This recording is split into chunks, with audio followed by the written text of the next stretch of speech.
This video is sponsored by the Design Mechanism, the makers of Mythras. Mythras is a registered trademark of the Design Mechanism Inc., used with permission. All rights reserved.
And we are live. We are live.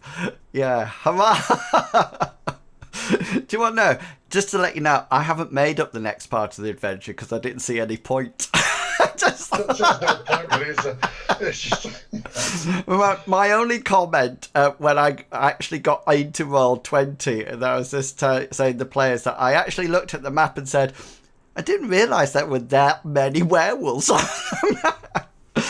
I think they've multiplied somehow during the time. But yes, hello everyone and welcome back. We've had a couple of weeks, I think it's been, though.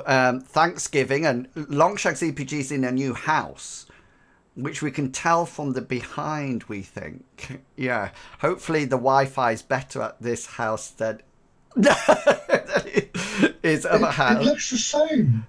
It doesn't look the same. I had a green feature wall in the last one, Mac. I don't have that anymore. That was true. Oh. There was a green feet. That's because I thought it was a chalkboard. No. I thought he had a chalkboard to practice writing on. What? I do need that. So much attention to all this. No. Captain Kangaroo's just got this. But there's a flashlight in his head now. Yeah, I can't see him for half of it. It's all like It's all like being blinded by the light. Blinded by This is a great guy. I'll be right back. Yeah, no worries. He's going to blot out the sun. And not literally. Yeah.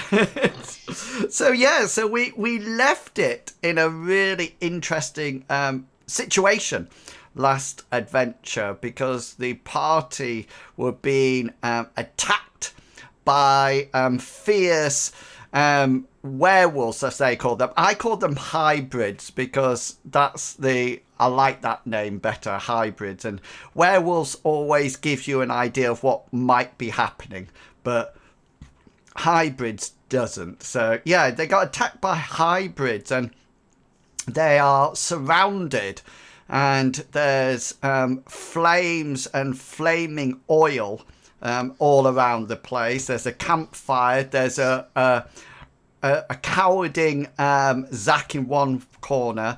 There's Brist that has an iron shod staff in the other corner. Yeah, and we had done the first combat turn, and we're going to go to turn 2 when we stopped and left it in this exciting place. So we will be getting back onto things and to see how things go. But before we do that, as always, I'm going to allow the players an opportunity to say who they are, where you can find them, and who they will be playing tonight. So, Mr. Pickles, off you go. I am Mr. Pickles, and I play Bartleby Fumus. You can generally find me in Will's Discord, I guess, to answer that question. But I play Bartleby Fumus, who is our team's theist. I do the healing, the helping, the boosting, the buffing, giving fatigue, or taking away fatigue, I should say, from people, and forming shields of golden light around myself, around others, making weapons piercing with the power of the moon. Bartleby serves the moon goddess Amriel, and that's all the miracles he can work through her power. Beyond that, he's the historian of the group, knows monsters, knows all about local areas and stuff, but he can't do a lick of damage. So the position he's in with this hybrid staring down at him, it's got a nice protective shield, but I've done negative damage before as Bartleby Fumus. So with that, I'm going to pass it on. Negative! I'm going to pass it on to Longshanks CPG. Hi guys, I'm Longshanks CPG. And yeah, I play Hengist, potentially soon to be departed, potentially soon to be the hero of all, having slain all the werewolf hybrid things and savior of the party. Who knows? I'm not going to pass it on to Medivac. Why, thank you, Longshanks. Hi, everybody. I'm Medivac. I play Hazard Khan. You can normally find me in the YO postcode and on Inwill's channel. But just remember, if you find me, I already know where you are. So, Hazra is an expert with the spear and scimitar. He also has this wonderful totem necklace or jaguar tooth that he's got from the Brotherhood, which glows warm in certain areas at certain times, and he doesn't know why. He's recently been burnt to a cinder, but been healed by Bartleby after he ran through a burning caravan to rescue a child who was really just a crispy flavour. And with that, I shall pass on to Captain Kangaroo, our saviour. Maybe we'll find out. Hey guys, I'm Captain Kangaroo. Maybe soon to be Colonel Wombat. Maybe and then General Wallaby. We'll see. We'll see where my transition goes. I play Cyrus. Cyrus is the sorcerer of the group. He's the one that actually does damage compared to the other magic users. But it's okay. Everyone has their uses, right? We assume. We don't know. We'll find out if Cyrus survives. He's the newest, so it'll be very embarrassing if he's also the first to go. But we'll see. We have a general plan. I think. Well, there's two plans. It's either let's be helpful and see what we can do, or Cyrus will just, trade his consciousness with a werewolf and just run off. Just going to flip the coin, see what happens. But sorry, no spoilers. My bad. We'll see from here. From here, I'm going to pass the mic on to our GM in Wills. How exciting! Cyrus is a werewolf. What a really short, compact lot of introductions those were. Yeah, don't get. Yeah, have you decided that you're going to lose these characters, so you're just not bothering now? We don't want to jinx ourselves. And we don't want to show how much pride and effort we put in these characters. And I'm sort of like thinking, maybe not make fun of the theist who's the person who heals in your introduction, Cyrus. Yeah, bad idea. Unreal is watching. Really what I'm doing, I'm daring him. I'm daring him to And if you're interested, then of course, Longshanks EPG and Mr. Pickles featured on the Mythras Masters podcast this month, which actually turned out to be the longest podcast episode ever. No spoilers, not listen to it yet. No, I'm just getting complaints all the time saying, why did they talk for so long? As I said. You're lucky. It could have been a lot longer. Yeah. Get them both in a room. It's just crazy. That's right. Yeah, but it's well worth a listen to, and I popped the link into the chat on Twitch, so do go and have a listen to them. So I'm just delaying for time, and trying to remember what's been happening. So a quick synopsis goes as follows. Party was hired by a group of merchants to protect somebody or do something that fell through, that annoyed the merchants. Then the party were attacked by sea devils, or they attacked sea devils, and they saw a weird group of mercenaries leaving the town. Then they were hired by a couple of merchants that they thought were mercenaries or merchants, but tend to be guards. Zach was the person that they were meant to be protecting right at the beginning and thought they'd got rid of him, but he's come back. The girl that Hazra tried to survive, did manage to rescue, but she didn't survive in the caravan, was Zach's sister, and all his family's been killed. They've had this strange fellow dressed in furs and hides called Brist, who appeared last week out of nowhere virtually and got some very suspicious looks as he wandered into the camp. And at the end of last adventure, the party had managed to kill a hybrid beforehand. At the end of the last session, or the session before that, they managed to kill it with putting blade sharp on, because they realized that their normal weapons were not doing any harm to the hybrids. And it's night time at the moment, but it looks quite light on the map due to the fire in the middle. And it appears that they have been attacked by hybrids. Bartleby has a shield up. The orange bits, I think, are flaming oil. Is that right?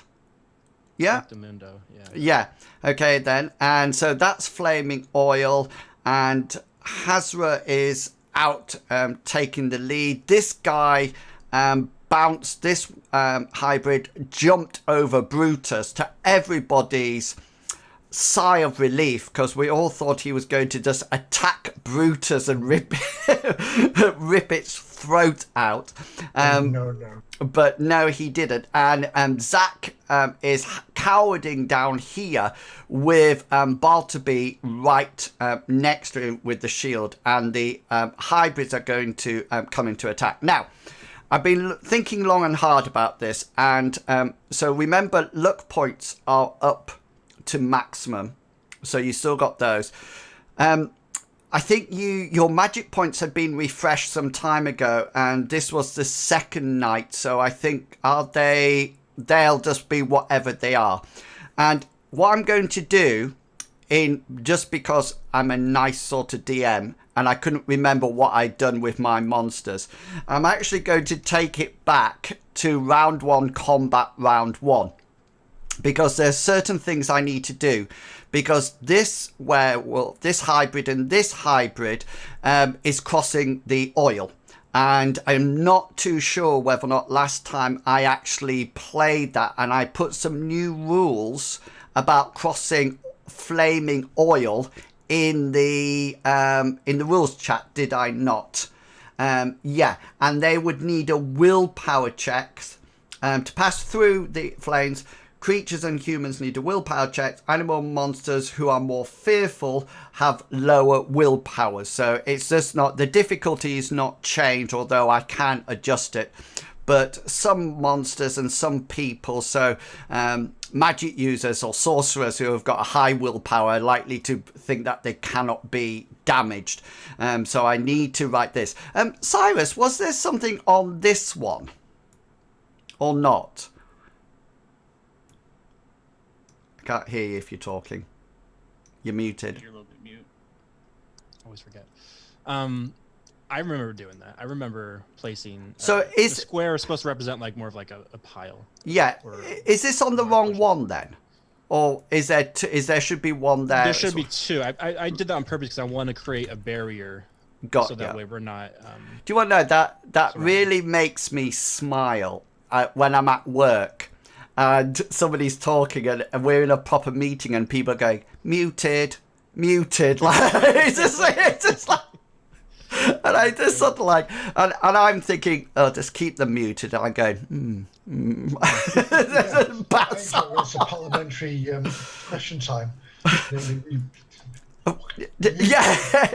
Well, it always makes me laugh now at work when somebody's doing a presentation and they go, next slide, please. Because it just sounds like the government's COVID actual what do they call Well, here's another chart of a chart. yes, a chart. Oh, I have chart. great fun picking their statistics to bits. Okay, then. So what we're going to say at this point, everybody will be in combat apart from these two here, because they need to have a willpower check to come over the oil. And this guy needs to, again, jump over here. Okay, I have got in there circles. Some of them have got 2 and some of them have got 1, because that's where I put their action points. But I can't remember. So assume, please, that you've got full action points going into this combat. Yeah. So you will have your action points as normal as we go into the round. So the werewolves are going to take their first action will be to come into the into combat with you. So that would be their first action. So the first thing that I need to do is to roll some willpower rolls.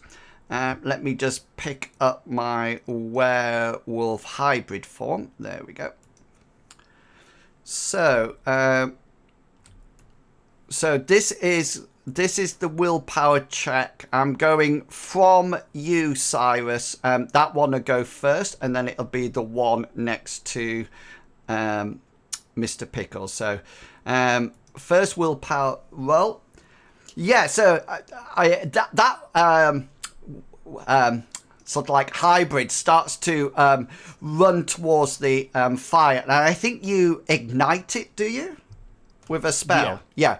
And you sort of like, as he sort of like comes bounding towards it, you sort of like release the magic, and the oil sort of go like this, and they're flying. They're not massive high flames, you know, but they're bad enough to sort of like halt the that hybrid, and it sort of like takes a step back as it sort of like shoots up and gets its whiskers burnt. Mr. Pickles was hoping that was his at this point.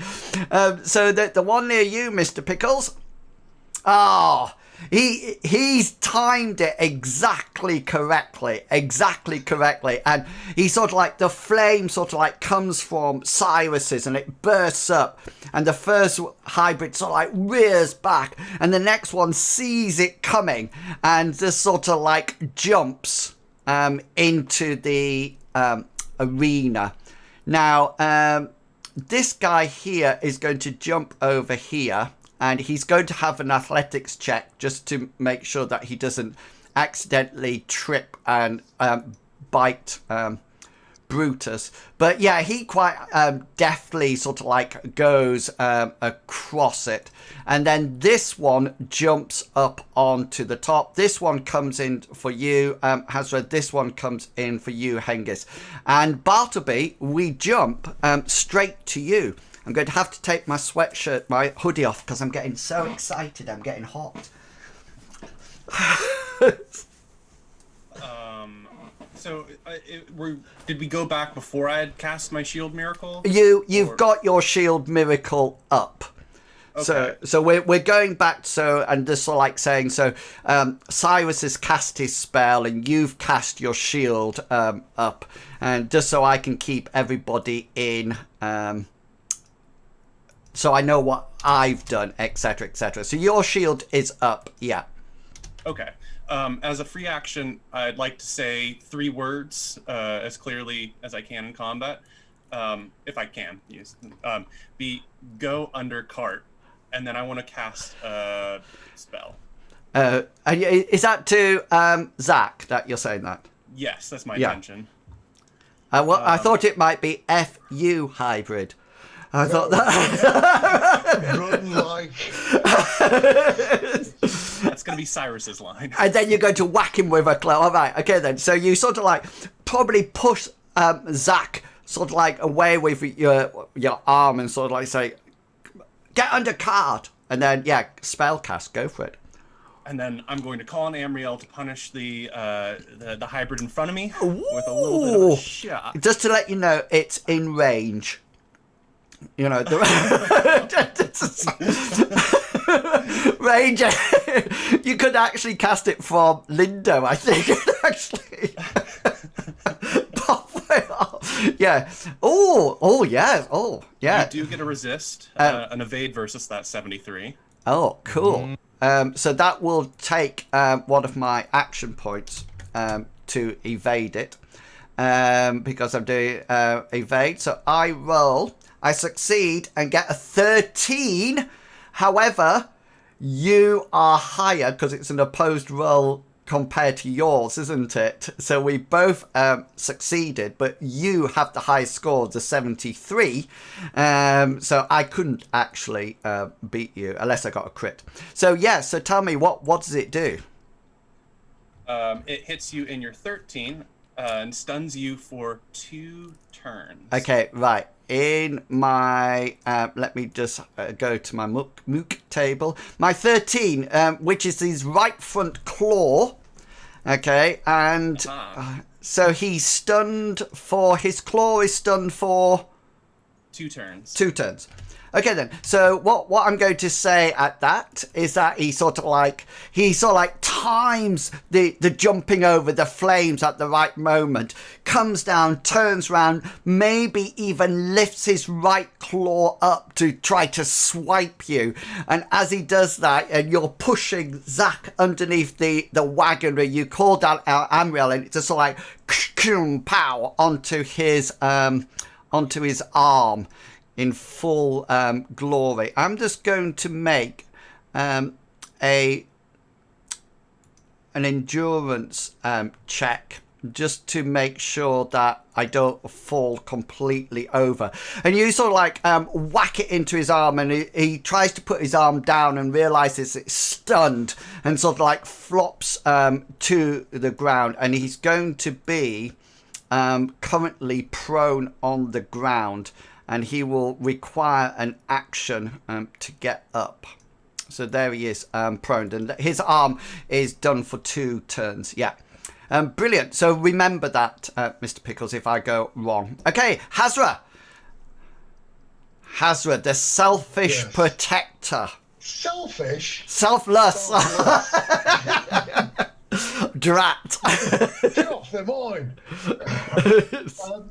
Hazra, seeing this raging abomination come towards him, is going to try to flail his spear in front of him to distract him. So he's going to attack with the intention of disabling it. Cool. Yeah. Nice. Yeah. So. Oh, 13 out of 107. So that's so close for being a crit. That's 2 off a crit. Yeah, brilliant. So yeah, so he'll come. He'll use one of his actions to try to evade out the way of your. Yeah, so he tries to escape out the way. He sort of like comes lumbering towards you. You bring your spear back, and he sort of like sees it and tries to move at the last minute, but fails. So you actually have. So I need special hit location damage. Yep, special is going to press advantage. Nice. Hit location will be. Oh no! Did I roll 2 there? Ignore that. It's all right. We could just take one or the other. Whichever way you would. I rolled a +2, sorry. So it's 20 plus 2. Which one? You rolled 2d20, didn't you? Oh, no, I did, yeah. So let me roll it again completely. Here we go. Roll. 16. It's 16. Yes, so you catch him in his left front claw as he comes out. So do some damage for me. Damage, certainly, with my short spear is going to be a most palpable 4. Brilliant. And that's got no magic on at the moment, hasn't it? No.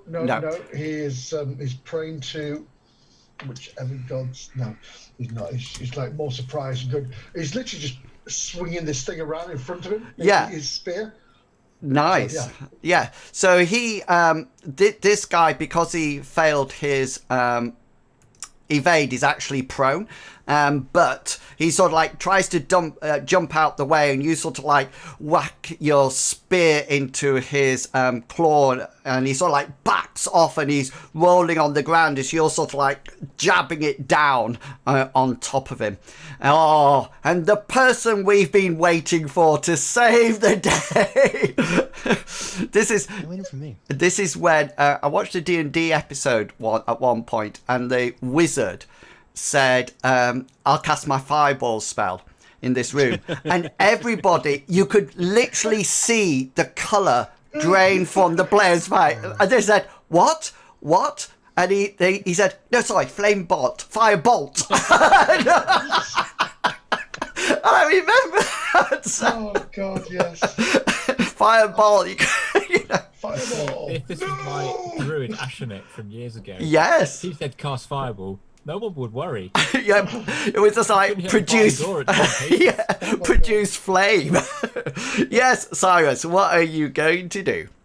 Luckily or not unluckily for everyone, I do not have a nuclear option. Oh, I thought you were going to sort of like do like Last of the Airbender movie, you know, sort of like signal the fire and pull the fire. But I don't think I can't. I don't know if I can get Rack to be that convincing. Do you know if you are you doing Rack? No, not right. Oh. This second, no, I'm not. Because what This second, I have an idea. I think what would have been really nice with Rack is that if you had done that, if you sort of like moved your hands back to the fire and go like that, and the Rack came out like that and wrapped around the. If I survive long enough, I will be using my fire for my Rack spells. But just on the timing and everything, and I think right now my idea. Hear me out. My idea is to maybe help out the innocent, pious, I don't know, pacifist. Make sure he's okay.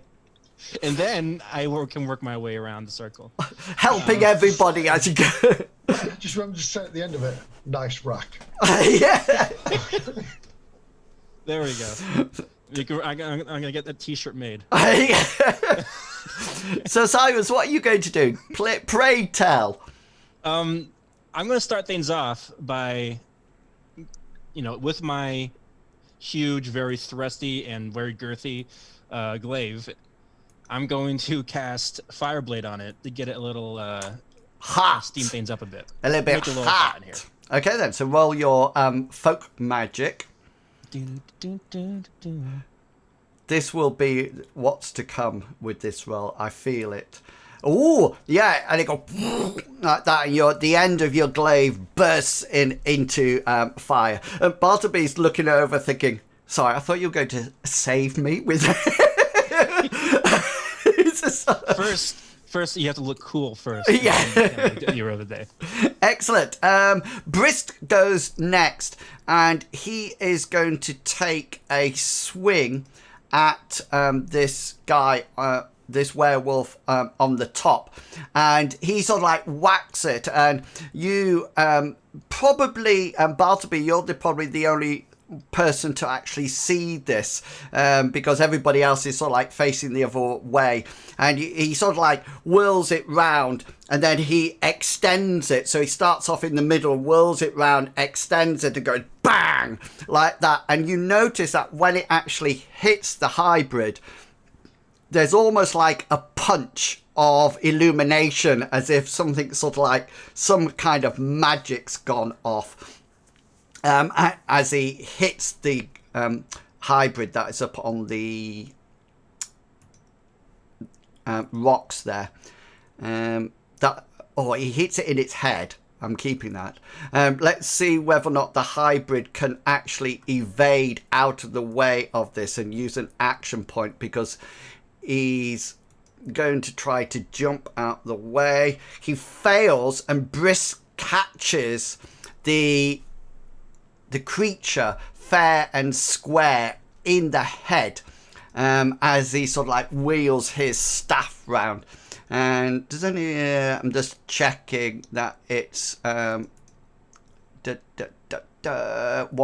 Yeah.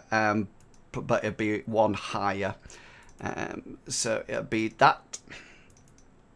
Oh, and it goes bang on the side of this hybrid's head with this obviously magical enhanced staff.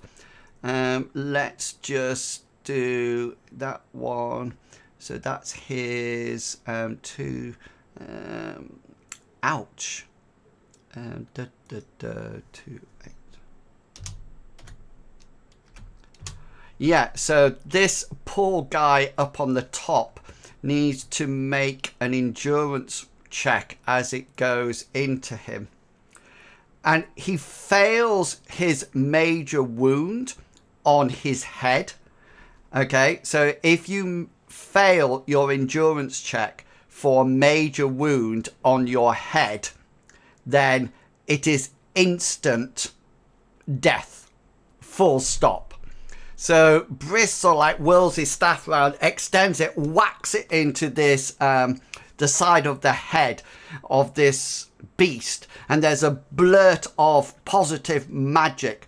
And he's actually doing bash with it as well. And he actually hits it. There's compact. And this hybrid sort of like goes like 2 meters off the thing. He actually hits it and he sort of like whacks it straight off the rocks onto the floor. And Hazra, you're sort of like really perceptive and everything, and you suddenly think, oh, there's somebody else coming. Oh, he's gone.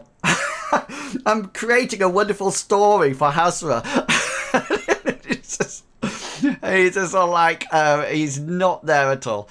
Never mind. Anyway, Hazra sort of like suddenly thinks that there's something coming up to one side and sort of like has a quick glance, but just sees this beast crack down onto the floor and sort of lands with its tongue lolling out all over the place.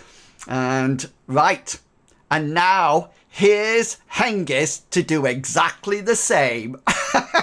No pressure there. So Hengist was ready, standing in his combat stance with his hand two-handed, ready, waiting for this creature to come at it. As soon as he comes in range, he's going to make an almighty swing of his blade. Swing away. Gets a 40 on a standard. 40 on a standard. So my hybrid form will, as always, try to evade out the way, which he does. So he evades out the way. So how big's your weapon? The weapon is a large. Right. He's using it two-handed. Right, okay then, so you sort of like swing it. It will do some damage to him as he dies out the way, but you won't have a special, so it'll just be your hit location and then damage, and then that'll be halved as his roll goes into it. So it's his left arm, or left claw. Left claw. And the damage, yes, I did change that back. 3, ouch. That's close. That's close to Brist. I think it's good. It's really... It's not bad for a miss swing. That's not bad at all. You're number 3 there, just so you know. Oops, no, I don't want to kill you. I just did it again. What was it? 3 on his left arm. Oh, ouch. Yeah. You whack it and it hits him. And you don't think it was... Is your damage... You haven't got blade sharp on or anything, have you? Nope. No. Okay, so that's cool. You think it might have been you who sort of like knocked it to one side, and it's sort of like... It does one of those dog-like things when it sort of like dies out the way and then has to sort of like scamper to get to its feet. And you sort of like do your slash to it, and it seems to catch it but not do any damage. But you are then, Hengist, aware of the other hybrid pouncing over Brutus and landing claws down at the end of this round, ready to attack. Hazra, just while you were away, something wonderful happened. Did you get Brist one-shotting, killing the hybrid? Oh, yes, with the 10. Yeah. Okay. Lovely. And then what I said was that you suddenly saw this hybrid out the corner of your eye, thinking it was another attack. But when you sort of like had a quick look with your perception, there was this hybrid with its tongue lolling out and a big gash in its in its skull behind it. And that's the end of round 1. And we're going up to round 2. And round 1 still, turn 2, and the hybrids go first. So the first thing I'm going to do, Cyrus, is the hybrid near you by the fire. I'm going to actually give it its willpower check for this one. And he sort of like comes a bit closer and sees that it's quite hot and backs away. But you do get the feeling, Cyrus, that he's looking around the place. He's sort of like, you just burst your flame. You can see him. He sort of like comes forward and backs away. And rather than keep coming back and forwards, he's almost like now looking left and right and left. So you definitely get this feeling that he's looking for a way around the fire. So what you're suggesting is that I call him a wuss, bully him, and then he just runs away. I think if you can say that in hybrid language, I think that would work. You can maybe do it. If you can speak hybrid, I think it wasn't strategy I was going. Yeah, we'll find out. So your hybrid here, with its limping claw, is going to try to stand up. I'm going to ask him to make an endurance check because it's still numb, its claw, and we'll see what he does. But he does actually make it, and so here's that will be his action to get up, and so he's up and about now, and that one's dead. So Hazra, yours will attempt to get up. He's just damaged. You just whacked him, didn't you? Yeah. So he was suppressed as well. Yeah. So he will use his action point this turn to get up. And so that's him up now. And then but that one's dead. Hengist, yours will use its action point to get up as well, so it's ready for combat. But this one, Hengist, comes in for the attack, and it will use its action point to attack you, and it rolls. And it hits you. It brings out its claw and it swipes its claw at you. You can either evade, i.e. dive out the way, and you will be prone, or you can parry it with your sword. I guess we'll attempt to parry. Nice. Gets to 56 or 79. Yeah, so we both managed to do it. You have the bigger weapon, so you will absorb all the damage from it, and it sort of like wicks it round, and you sort of like parry it in some way or description, or even knock it out to the side, and the hybrid sort of like looks at you through its yellow eyes, and you notice that it's obviously eyeing you up like a tin of tuna, and it's going to really enjoy biting away that tin outer shell to get to the juicy meat underneath, and you can see him salivating as he does that. And then yours oh, that's it. Is that yes, is that everybody's? Yeah, everybody's had to stand up. Yeah, that's right. Yeah, and therefore Bartleby, we're coming to you. I have 2 questions before I act. First is, if I know. I always think it's always like mastermind when people say that. I have 2 questions before.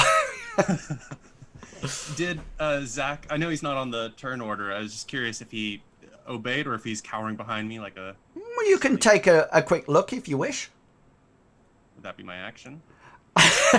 was that the second question? No. My second question was, am I in combat with the hybrid that just clawed his way up? You're not actually in combat with it because he sort of like rolled out the way, and nobody's in combat with him at the moment. But if you wanted to be in combat with him, remember you can actually move and hit in the same time. Just roll a perception roll. You can quickly gaze around in combat in any case with no additional cost or anything like that. It's not as if you're trying to get. If you were saying to me, I want to see whether or not Zach is injured, then that would be an action, but you're just sort of like quickly looking round. Yeah, I'm gonna have to have faith, I guess, on where. Yeah, he is. you sort of like what I think what you'll do is that you start to look round to see what Zach's done, and this hybrid sort of like scampers to the ground, so you immediately come back to him. Yeah, what would you like to do? So you still got your action. I have a third bonus question. It's just to clarify, when I use touch spells and somebody's in combat, that makes it 1 degree harder, correct? Correct. Does it become a degree harder per enemy, or is it just that they're in combat in general? I think it's going to be compared to how many people are there, because I hadn't thought about it until you actually said it there. But then I'm thinking that, say, for example, Hengist is fighting 2 people. His movement is going to be even more almost like unpredictable.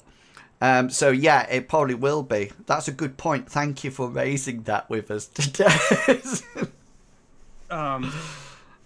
So, I guess... Just tell me what you want to do, Mr. Pickle. Yeah, he wants to run towards Hengist and try his best to give a blade sharp. He's got confidence that Amriel will protect him if he gets elbowed in the face. Wow. So tell me, what's your run speed? My run speed. What's your run?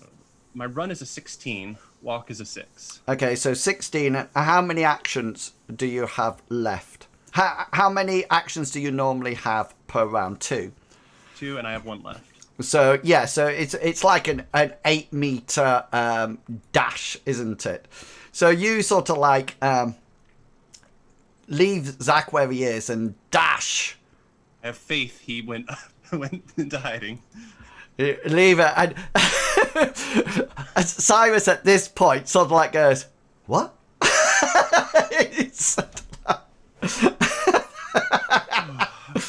Hopefully this wasn't for no reason. Yeah. So you run away for like 0.3 seconds, and you run away. Run right. You need to roll your spell. So it will be a hard, no matter what. I think. Let's see what you do. Can I use a point of luck? Yeah, you can use a point of luck, and you sort of like almost like. Can you just make for me a brawn? No, an athletics roll for me. Because I figured this is really difficult to do. You're running at full speed. Hengist is swinging his sword around like merry. Cyrus is giving you the nasty eye. He's trying to do the flash bit where he pokes the sword Yeah, with his finger. Yeah. And you're still trying to cast spells and shouting bros before enemies. What are you leaving it how it is? Or do you want to use a point of luck? Am I allowed to use another point of luck? Because I used a point of luck for my folk magic. You can use a point of luck per dice roll. So if you hit something and then you missed, you re-roll it. You can't re-roll it again. It's per dice roll, I think, unless somebody knows otherwise. I'm quite happy for you to use. That's exactly right. Yeah. I'm so tempted to see what would happen if Barley is slipping in the mud as he's casting Blade Sharp, but I think I'm gonna have to go with another Having luck slip in point. the mud. Oh, at the same all time, I was going to strike say, onto the sword yeah. and touch it. All I was going to say is that if you slip out to the mud, you randomly touch a part of Hengist that automatically gets blade sharp on it. So, Watch out, ladies. yeah, it might have been his left leg or something like that. But you used a Your point. glutes are looking really Yes. sharp today. Yeah, and I've you. used That's two fine. lucks. Hengist will use flurry. Yeah, and you sort of like head towards, and you know this is a difficult thing, and everything's going left, right, and centre, and you slip in a bit of thing, and you go out, and you just sort of like try desperately to spell cast, and even though it's really hard, you manage to touch Hengist, and we'll say that you can touch him and blade sharp his weapon. I'm not too sure whether or not in the blade description, whether or not you have to touch the weapon or the person, but we'll look at that later because I like Everyone knows magic is conductive, right? Right through the body. So light. will touch your weapon. So lightning bolt becomes like chain lightning as it goes round. Exactly. That's just magic. Yeah. So you sort of like lean forward. You're now prone on the ground, and you feel your blade starts to glow with the power of Amriel as it looks keener, and you're now prone, Bartleby, on the floor. Cyrus, just make a quick perception roll for me, please.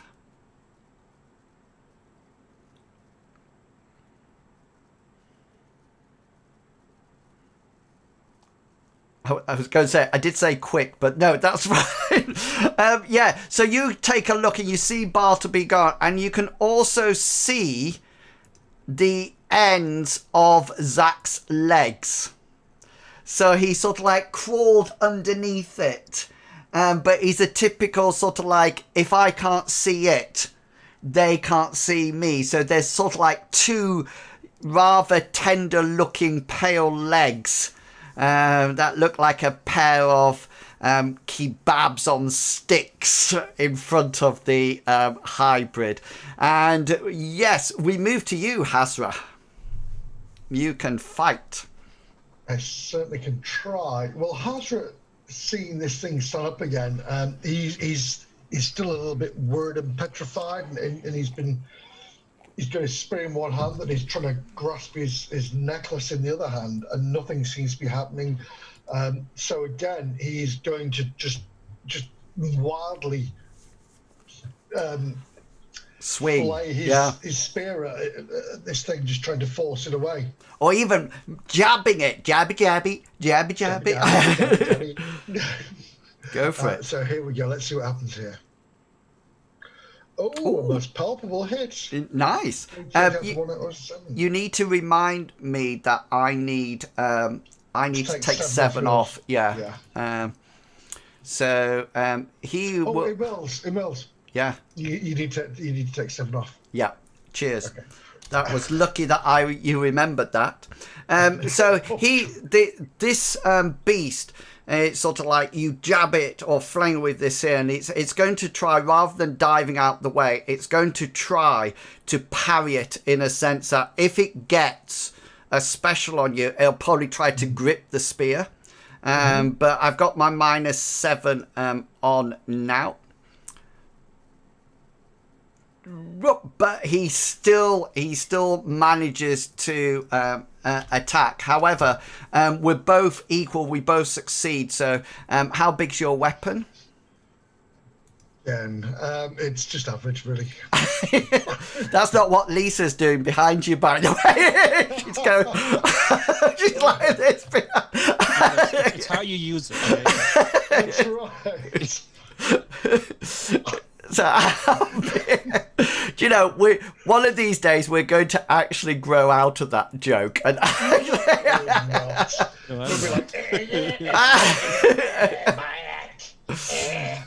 so how big is it?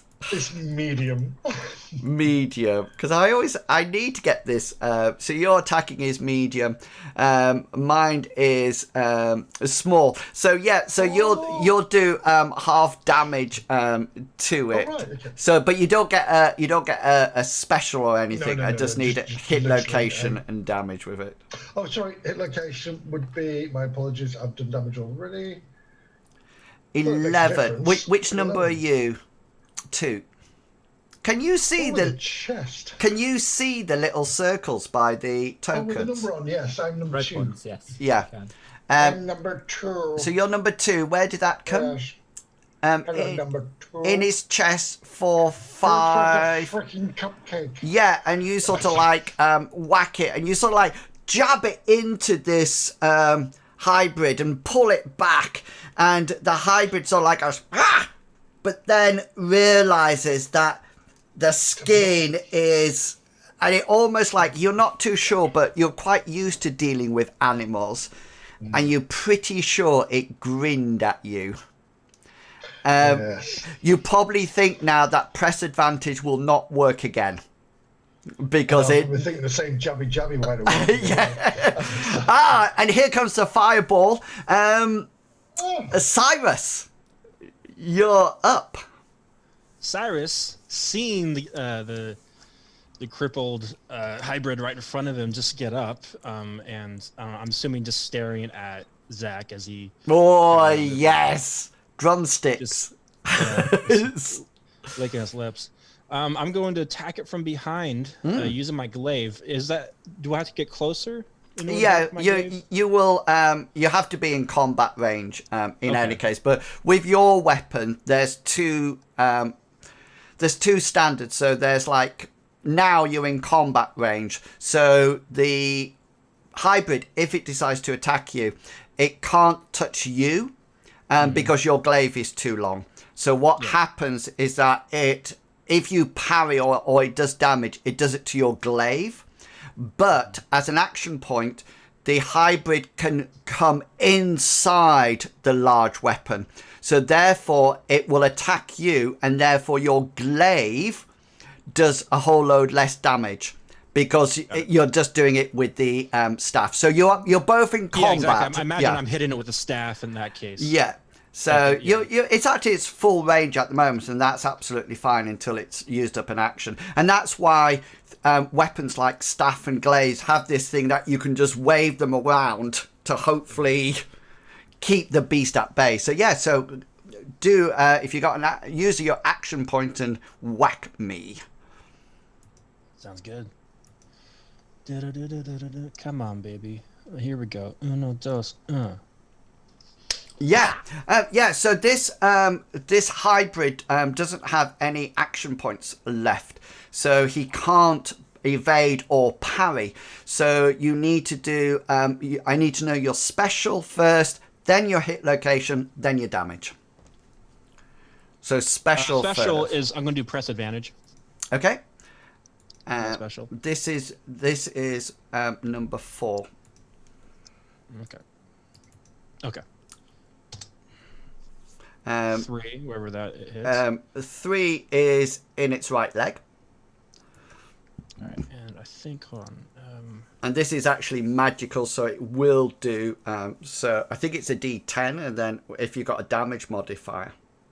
Yeah, and then it's D10 plus 2, and then I also have because it's a flaming weapon. Yeah. So I think it adds 1d3 to damage. Okay. So you'll do your damage first with your weapon. So that should just roll from your sheet. It will automatically put your damage modifier on it. Let me just make sure that you've got it. Yes, it has. So that's 7, 8, 9 as you whack into it. Which number? 4. 8, 9, 7. Whereabouts was it? 3. Yeah, where that is. Some sort of leg or something. Yeah, it's its right leg. So that would be. Yeah, so you sort of like whack it, and there's a smell of searing flesh as it bites and slices across the hybrid's leg. He needs to make an endurance roll because he has got a serious wound there now. Yeah, but he makes the endurance roll, He's pressed advantage in any case, but because he's got a serious wound now, he can't attack for 1d3 turns. So what I'm going to do is say, I'm going to roll my 1d3, and then I'm going to add your press advantage turn on top of that. So it will be for a total of 4 turns. So let me just pop that in, that blue one, so I remember it. 4. There you go. Brilliant. And that's you done and dusted. So we are now up to Brist. Okay, and Brist is going to move himself next to you, Hazra, and he's going to take a roll as he hits, and gets a 92 and misses. Unfortunately, which is fine. And so that's Brist done. Hengist, we're up to you. So Hengist, having taken this parry on this, that hybrid, he's fighting that one, so he's going to turn that parry into a cut with his longsword. Hopefully, yes, with a 67 standard. Let's have a look. So he does have an action point left, so he will use it to try to parry your long arm of the law sword. He fails. He fails his thing, so you'll have a special hit location and damage on him. Special will be bleed. Hit location is its left arm. Left arm. Hengist likes left arms today. And this, no, I've rigged it though. It always says left arm, no matter what. That's canon. And then damage. This is number 5. Left arm. For 9 points of damage. Do you want to know what I'm going to do? I'm going to pop this thing out so I can have it. This is a number 5, left arm for 9 points of that, and that's got the blade sharp on now. That has it? Blade sharp. I'm just double checking. Yeah, 2d6 plus 1d2. Yeah, brilliant. So I've got a 4, a 3, and a 2, so that's 9 points. That's 9. 9. So Hengist would have taken the parry 7. like this. So for those of you that do Courtesing a Preem, and he then immediately do a half turn and just chop out the left arm. Nice. And he so needs aiming about the elbow. So he needs to two-handed sweep down. He needs an endurance check on it, and he does manage to withstand it, which means that your blow probably gets to an arm, a bone, but doesn't quite have the force to plow through it. But his arm is pretty near not usable, but he sort of like slumps to the ground. He's either he's going to unconscious, and he also has a bleed effect on him, so he's pretty well out of the fight altogether now. And yes, so we're on to turn 3 to anybody who's got any points left. Any action points left. I'm out of action points on... I just have 1. The guy on the other side of the fire sort of like looks round and sort of like sees that Cyrus has just whacked his friend there with a huge flaming glaive, and this guy, this hybrid, turns and goes down onto all fours and starts to run like a wolf and heads out away from the proceedings. Bartleby, do you have any actions left? No, so I'm just enjoying the moon from this angle. Hazard, do you have any actions left? I do have 1 left, so nice. I will try something interesting this time. Oh no, let me get the rule book out. No. If I use a kipper, So let's start with this. So, Do you know? I was thinking, why do That's you? throws his spear in combat. When you said, "Can I use a kippah?" Isn't a Jewish hat called a kippah?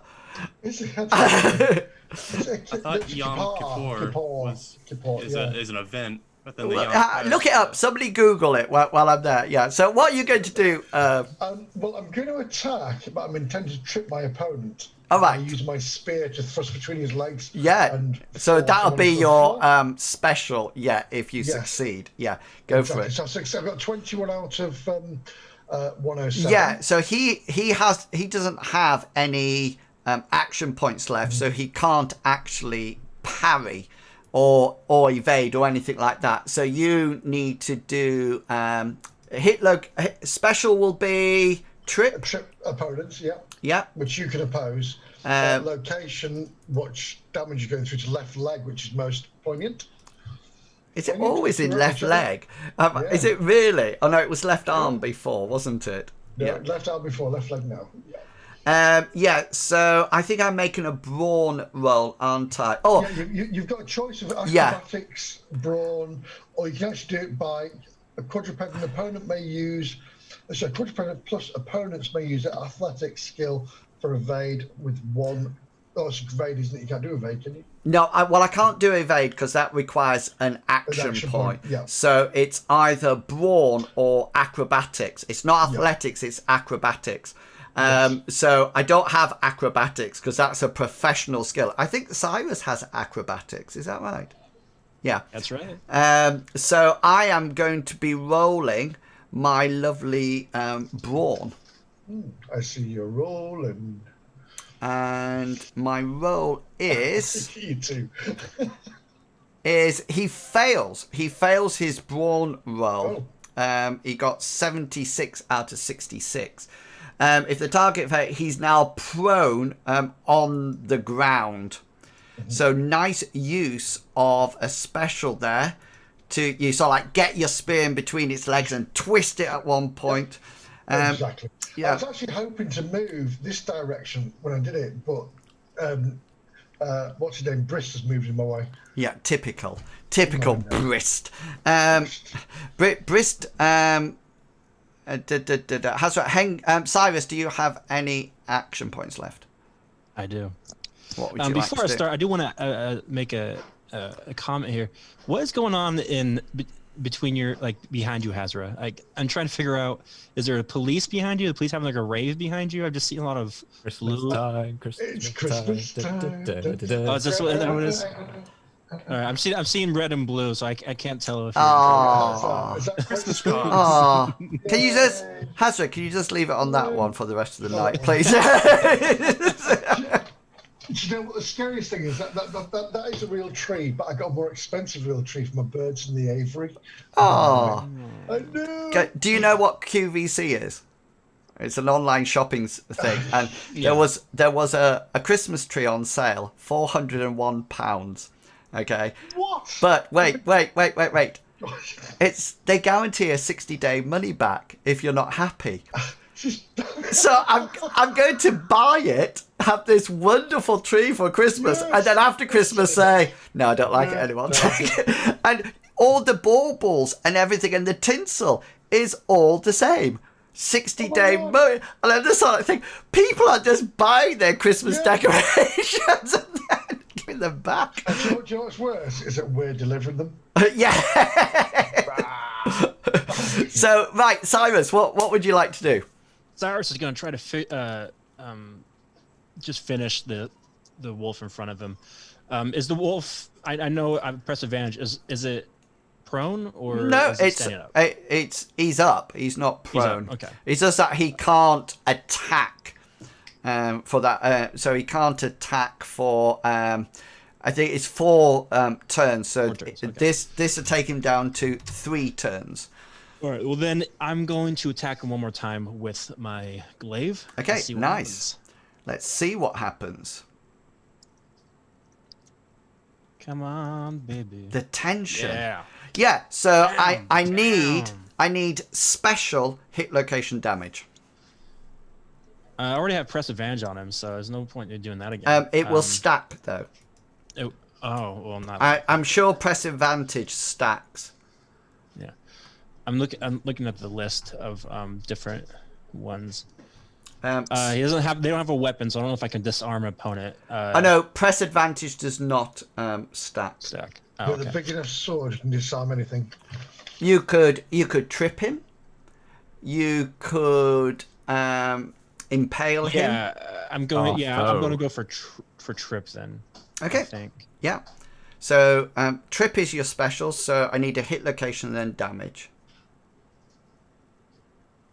And would you believe this one has a athletics skill of 94? You know what? Acrobatics. I would see Cyrus. It won't soon. Foe. Or 4. That's. I'm gonna demolish a leg. It seems like. Yeah, you're going to demolish a leg. Yeah. I need some All damage. Right, good luck with that leg. And then And then hold on. 3.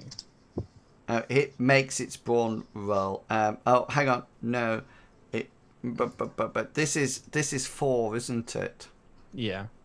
Isn't it the same leg or no? This but I can tell you in 1 second. Number 4. It was right leg last time, and 2 is right leg again. Yeah. Ooh. So it's oh no, sorry, my fault. I was reading the 2, and it's not the 2, it's the 4, isn't it? Yeah. It's the 4, so it's the opposite leg. Okay. Right leg is 1 to 3, left leg is 4 to 6.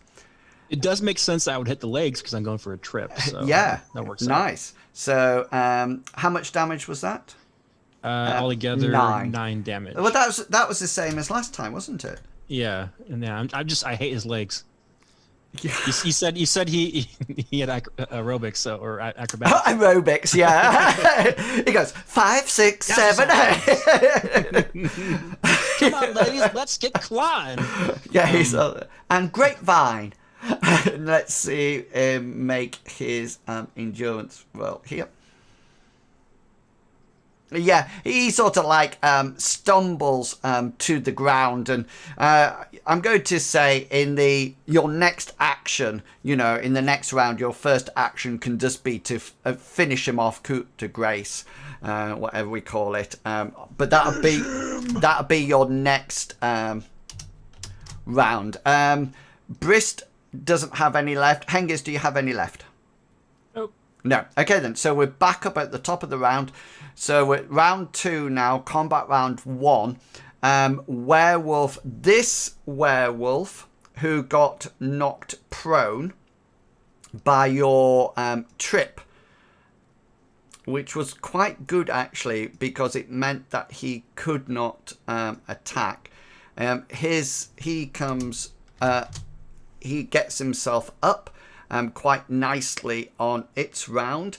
And these 2 are still up, aren't they? These 2 near you, Hengist, yeah? I believe so. Number 4 has a bad cut on its arm, though. Yeah. Four's got. What you said for that. 4's got a bad cut. No, 3. You haven't hit 3, but 5 has a bad cut on his left arm. Yeah. Yeah. Now that actually means that he can't actually attack this round, but he suddenly sees Bartleby on the floor and sidles up to him and gives him a real good licking, which is not his attack roll. He's like a or Nice priest about Riel. yeah, Priest about Riel. or sort of like sniffs as it goes on. So he can't attack, but this one can attack, and he's got his 3 actions left. So he's going to make an attack roll at you. Is your skill above 100 or not? No. No. Okay then. So yeah, he whacks you. So you can choose to parry if you wish. Hengist will attempt to. He will use his first action point of this combat round to take a parry action. Yeah, and you do, and your weapon's bigger than his, so you don't actually take any damage as he swings, and you parry the shot. And this one is pretty cut up. This one, so he's actually got damage several bits, I think. And let me just check. This is number 2, isn't it? Oh no. No, it hasn't been damaged. Yeah. It's not a magical weapon. Yeah. So he will take But he is prone. Or did he stand up? He stood up last thing. But did you press advantage? Oh yes, you tripped him. Yeah, that's it. Yeah, I tripped him up. Yeah. Yeah. So that he will use his first action to get up. That's going to be his action on 24. And that's it for them. Bartleby, you're next. I would like to stand up. Cool. I believe that's my entire action. Yeah, it is. Yeah. Because you're an old man. You stagger to the throat. Job. Hazra, you're up. I'm not really after the old man thing. Okay, well, Hazra's seen this thing again getting up, and he's no matter what he's doing, he's trying to put his damn thing down. So again, he'll take a swipe, and he's literally again flailing his spear at this dog-like hybrid thing. Yeah. So he goes like that and gets a 55 out of 107. Remember to take the 7 off. Yep, I will. So he will effectively parry your blow, but he needs a -7 on that, which means he rolls.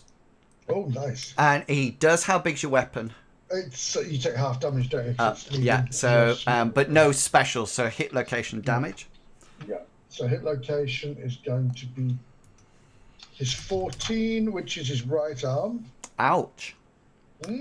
Oh, this hurts so much. I know. Oh, stop it! Stop it! You're hurting Please don't hit me again. No. So you will take half of 3. So 2 points. Ow! That hurt so much. Oh, my cuticle. Cyrus, you use your action this round to kill this thing in front of you with your glowing. You don't need to roll for anything like that. You just like get it down. You do notice, by the way, that your flames are not as high and burning as what they were before. I imagine I did something amazing, like I jumped and then stabbed down on his back or something. I think that's probably exactly what you do, but everybody else is looking the other way. It was all for me. So you sort of like jump and go, da! You know, and even Bartleby tries to look, but there's a bright fire in front of him, and it just like blends. And he's on all his front is probably covered in mud now in his robes and everything. And yeah, brilliant. And that then takes us to Brist, who can take a swipe. And gets a 95, misses, and hits Hazard. And knocks Hasbro down for 2 meters. He misses. Hengist, you're up. So Hengist is going to attack this. So he's attacking, I think it's number 3, because that's the one that attacked him. So he's fighting back against that one. Because that's where his sword is. Well done for putting your blade sharp on. I've just noticed that. I found it. I did find a couple of others that I was very tempted to put on. Yeah, but that's the one you used. Yeah. A tasty... But there were some other ones which would look better, I think. Well... No. Doesn't matter. And you sort of like... I said that about the icon. Sweep round and hit... He lost focus the last second. Yeah. Saw that the other one was recovering a little bit, so... And at that precise moment, something quite unexpected happens. Just when you think that you are winning the battle, there's definitely the sound of whooshing arrows, or maybe not arrows, maybe more like probably bolts, crossbow bolts. And you notice that the 3 of the hybrids that are still up judder or react, and there's a strange hissing noise and they frantically try to claw behind them to get what is in them out. And they sort of like arch their back and they writhe in pain, trying to get rid of it. And they're sort of like trying to scrape at their own backs, so like detaching skin and fur. And you can definitely hear this sort of like tss. And after a good 30 seconds of arching, you notice that they sort of like arch backwards for one last time and then plonk forward, and you all manage to step back slightly as they hit the ground.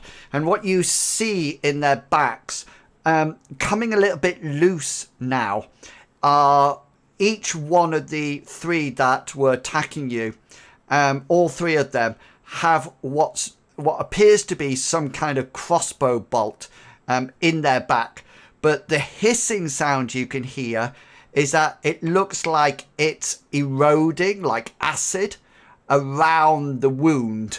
And so the crossbow bolt was originally very tight, but it's sort of like acided away and eroded away the skin and the bone and the tissue around it, and now they're quite loose. And as the hybrids fall to the ground, you see these crossbow bolts fall and just sort of like lay on the backs, and the hybrids sort of like shiver and shake momentarily, and then they're suddenly still.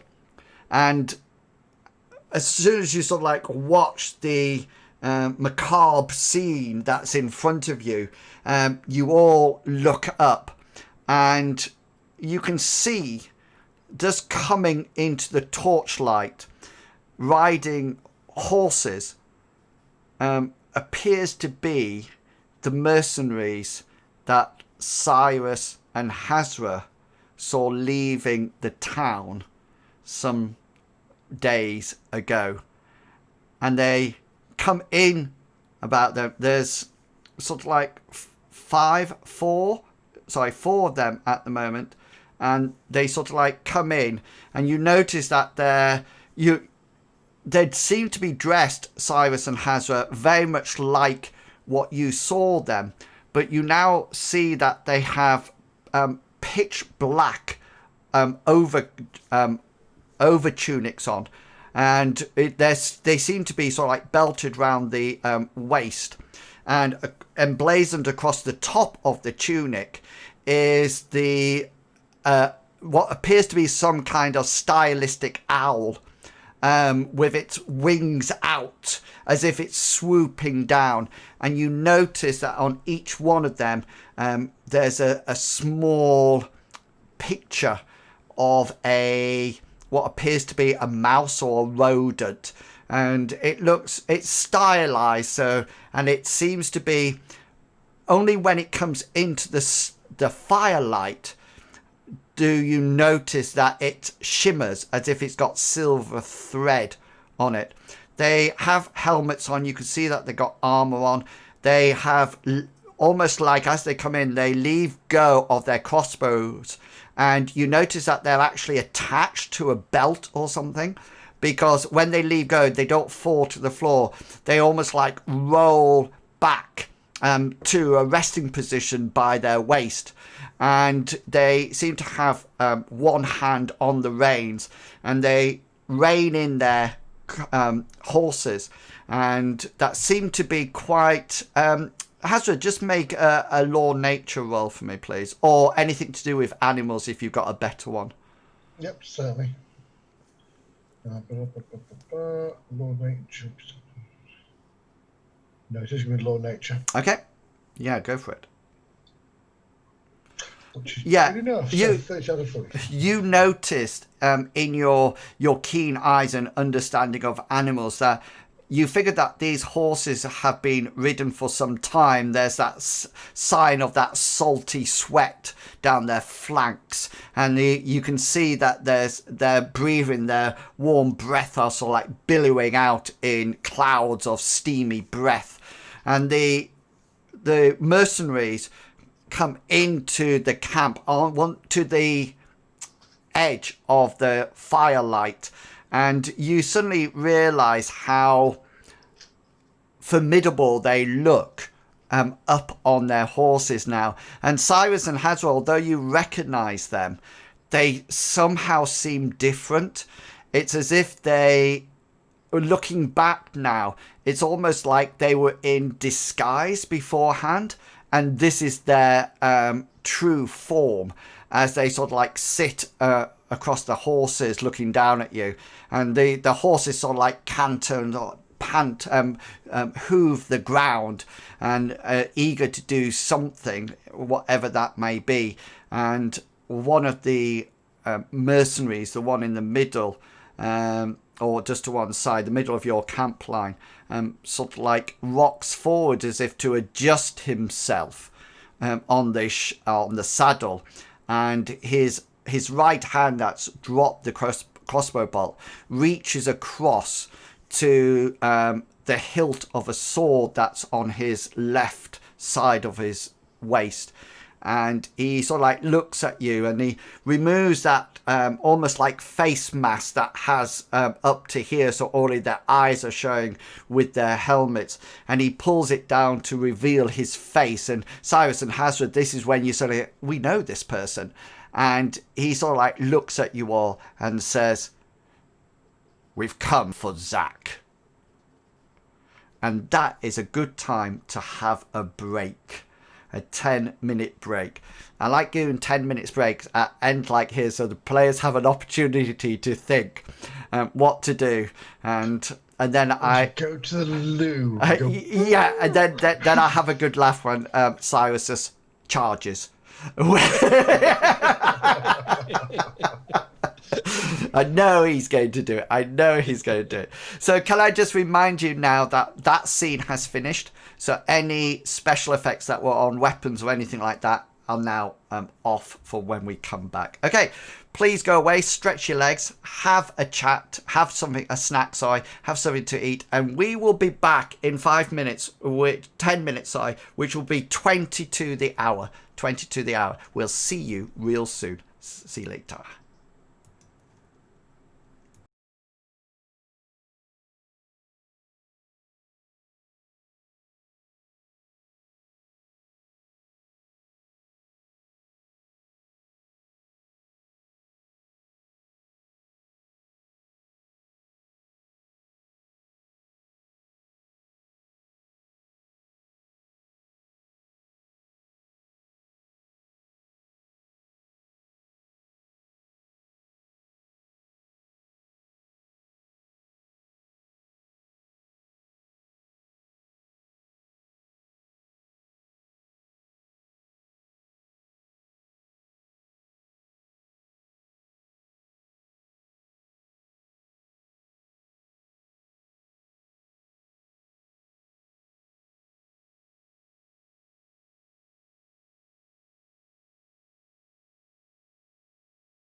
Yeah, we are back. We are back. No, we're back, Justin. We're back now. We were just having a quick break. Let me just get rid of that because we don't need the turn order anymore. Let's get rid of these nasty hybrids, but just to let you know, they're still there if you wanted to chew on anything. And your flaming oil has burnt out. It looks like you got fairy lights along your token now. That's what it looks like. They're the other ones when I was looking for my blade sharp. I found Yeah. those 3 and I was like, those are quite cool. Because And a whole load of new ones. Yeah, and let me put on the map for you. What you see as these people. I'll just copy that and paste it so we like so. And just to let you know, it is this guy with the blue dot on. He's the actual person that said we're here for Zach, or words to that effect. Okay, so they're all sort of like there and on their horses, all ready to carry out what appears to be an instruction. And so they sort of like, you notice now that all of them are actually hands on hilts or swords. This one here, Hazra, and Hengist, this one here, the middle two have their hands on swords. There's 2 outriders, the 2 on either side, seem to both have their crossbows in their hand. And as they're talking, you can see that they're slowly but surely reloading. And just before anything else happens, Cyrus, could you make a perception roll for me, please? Yeah.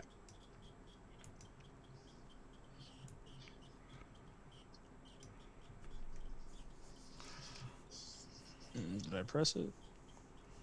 Yes. Oh, there it is. Yeah. Okay, first perception roll. Yeah. So you suddenly, when all this is happening, you hear a noise from behind you, and you sort of like take a quick look around, and just coming into the firelight from the back, there seems to be the 2 guards, or the 2 more of these mercenaries, dressed the same. The only difference is that the one that's parallel to you, right next to you, you notice that his sword is actually drawn, and he's just holding it down out away from his horse. And you can see that there seems to be some dark red liquid or slime of some description dribbling down and sort of like hitting the ground. It looks very much as if it's just been used. Okay, so yes. So first thing, when they ask for Zach, I'm going to kind of like glance at Zach, who I'm assuming is still hiding under the wagon. Yeah, Zach is still underneath the wagon. You can see his legs poking out.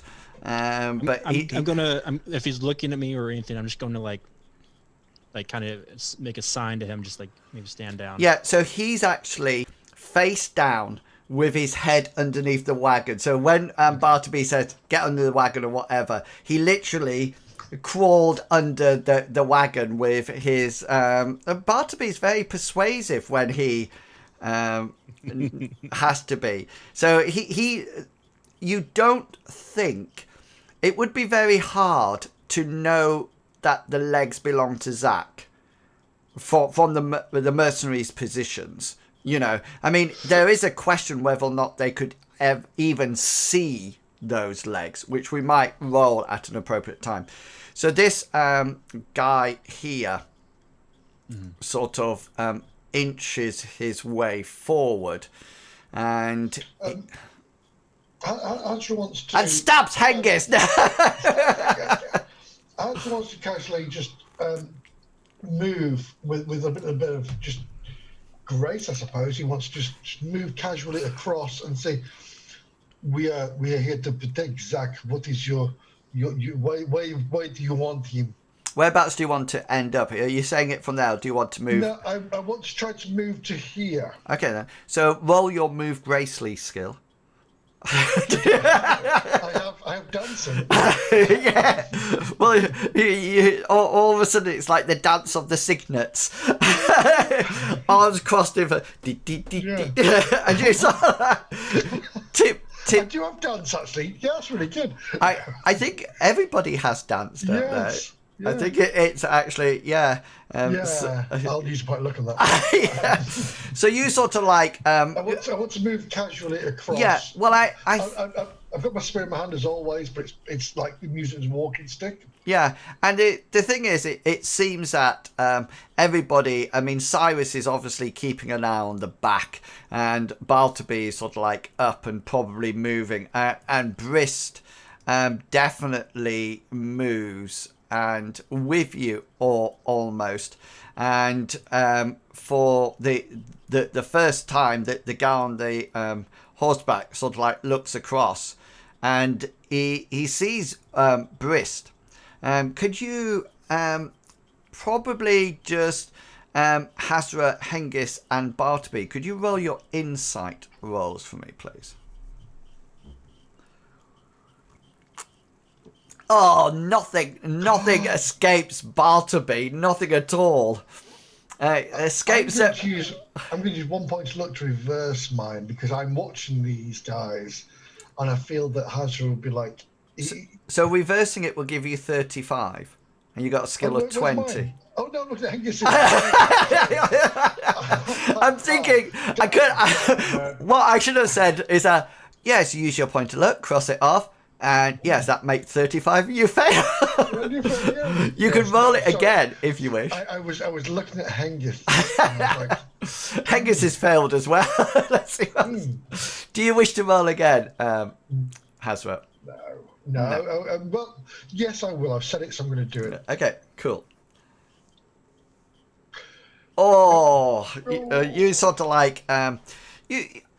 Only Bartleby, you actually see this, and as Brist sort of like comes across, I will type to you what you see.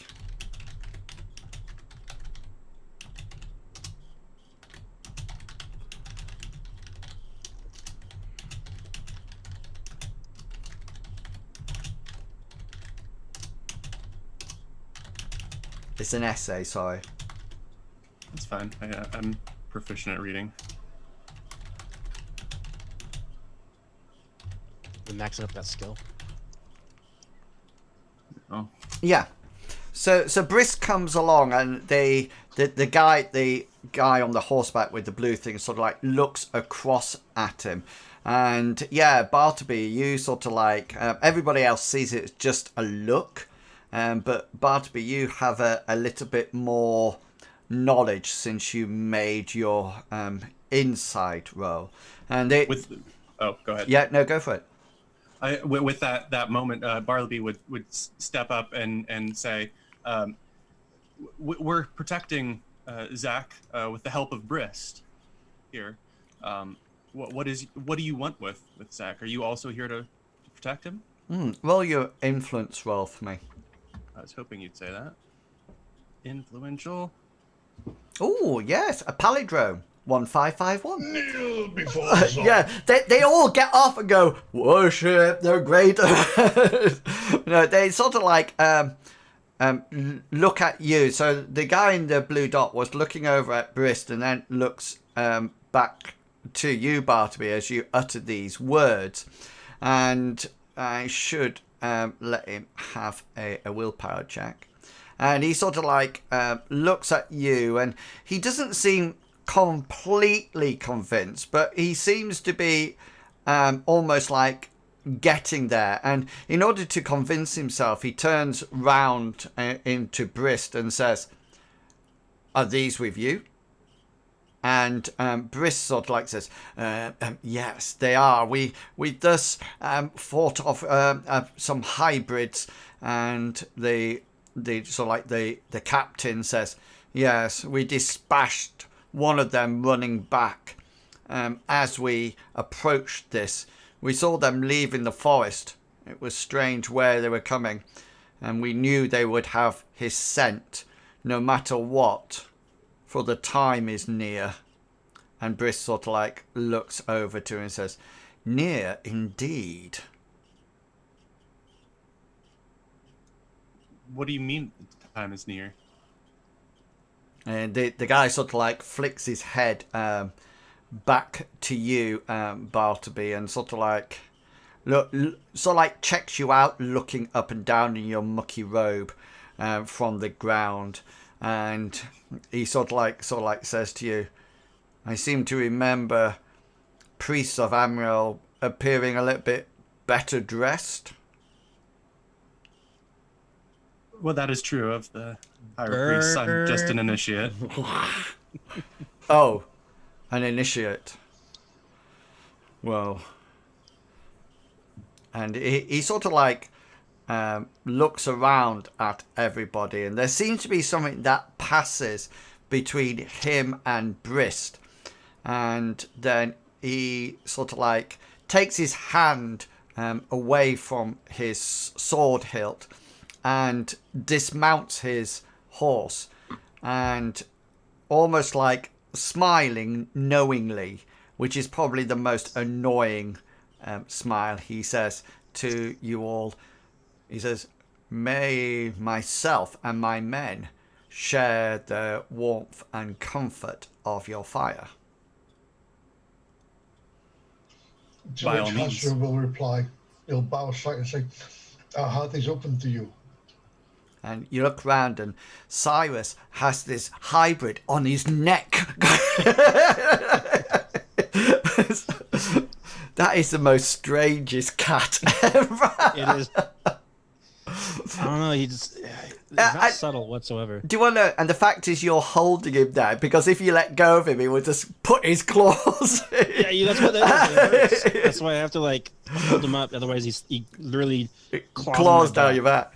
And the captain sort of like looks around and says, "Once we have maybe disposed of these creatures," and he looks to his men, and you notice that they seem to acknowledge, and as you all return round to the fire, is anybody approaching Zach at this point? Bartleby would like to at least make sure he's okay. Yeah, he is. Do you want him still underneath the... No. Zach, you can come out from under there now. Okay, and you, Cyrus and Hengist, roll your strategy rolls. I think you both got some kind of strategy roll. So close. Yes. So close and so far. Yeah, you neither of you notice anything. I'm so stupid right now. So the Jesus, kidding. some of the guards seem to take up some kind of perimeter check, and Cyrus, you're quite pleased that your layout for protection seems to be working, because they seem to be two of them where the fire was at your side. They're not guarding where Brutus is, but they are guarding the sort of like the front entrance to the camp, and they all sort of like dispose of the they dispose of the hybrids by taking them sort of like over here, very unceremoniously, dragging them by their claws or something. You notice that every one of the mercenaries seem to be wearing some kind of quite thick leather gauntlet. Doesn't look like to be mail or plate hangers, but definitely thick leather, and they seem to pull them across, and they don't set fire to them. You see them doing something, and then they tip what appears to be contents of small vials, approximately one for every hybrid, and they empty it out onto them. About to be make a knowledge religion roll, if you have that. Bartleby actually didn't go through that part of the school. He doesn't know a lot about religion. Okay, so use your devotion skill at hard. I would love to. Oh yeah, that's the roll that you need when you're hitting things. Just to let you know. So Thanks, yeah. you look across and you see them, and you notice some characteristics that appear to be very religious in the approach. They seem to be muttering underneath their breath, and they seem to be pouring it and saying something, and it almost like appears to be religious, although their insignia on their tabards and everything like that is nothing that you've ever seen before. And the captain of the guard turns around and looks at Zach and says, "So you're Zach, my boy?" And Briss says, before anybody could answer, Briss says, "Yeah, that is him." And the captain says, "Not what I expected at all." As Zach seems to get a little bit smaller and edge closer to you, Bartleby. If anybody wishes to say or ask something, say it now while I take a drink of my coffee. All right. What do you want with Zach? And the captain turns around to you and says, "Oh yes, the fire mage. It's not exactly what we want with Zach. It's more what they want with Zach." And he signals over to the pile of burning or disposed hybrids. What are they? Where they come from? What can you tell me?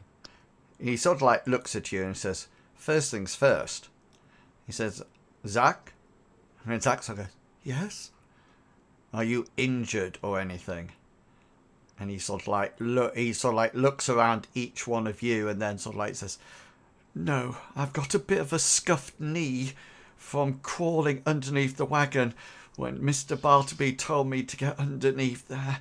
But I'm sure it'll heal. There's a bit of blood. But I think I'll cope with it. And I might have hurt a finger. But apart from that, I'm all right."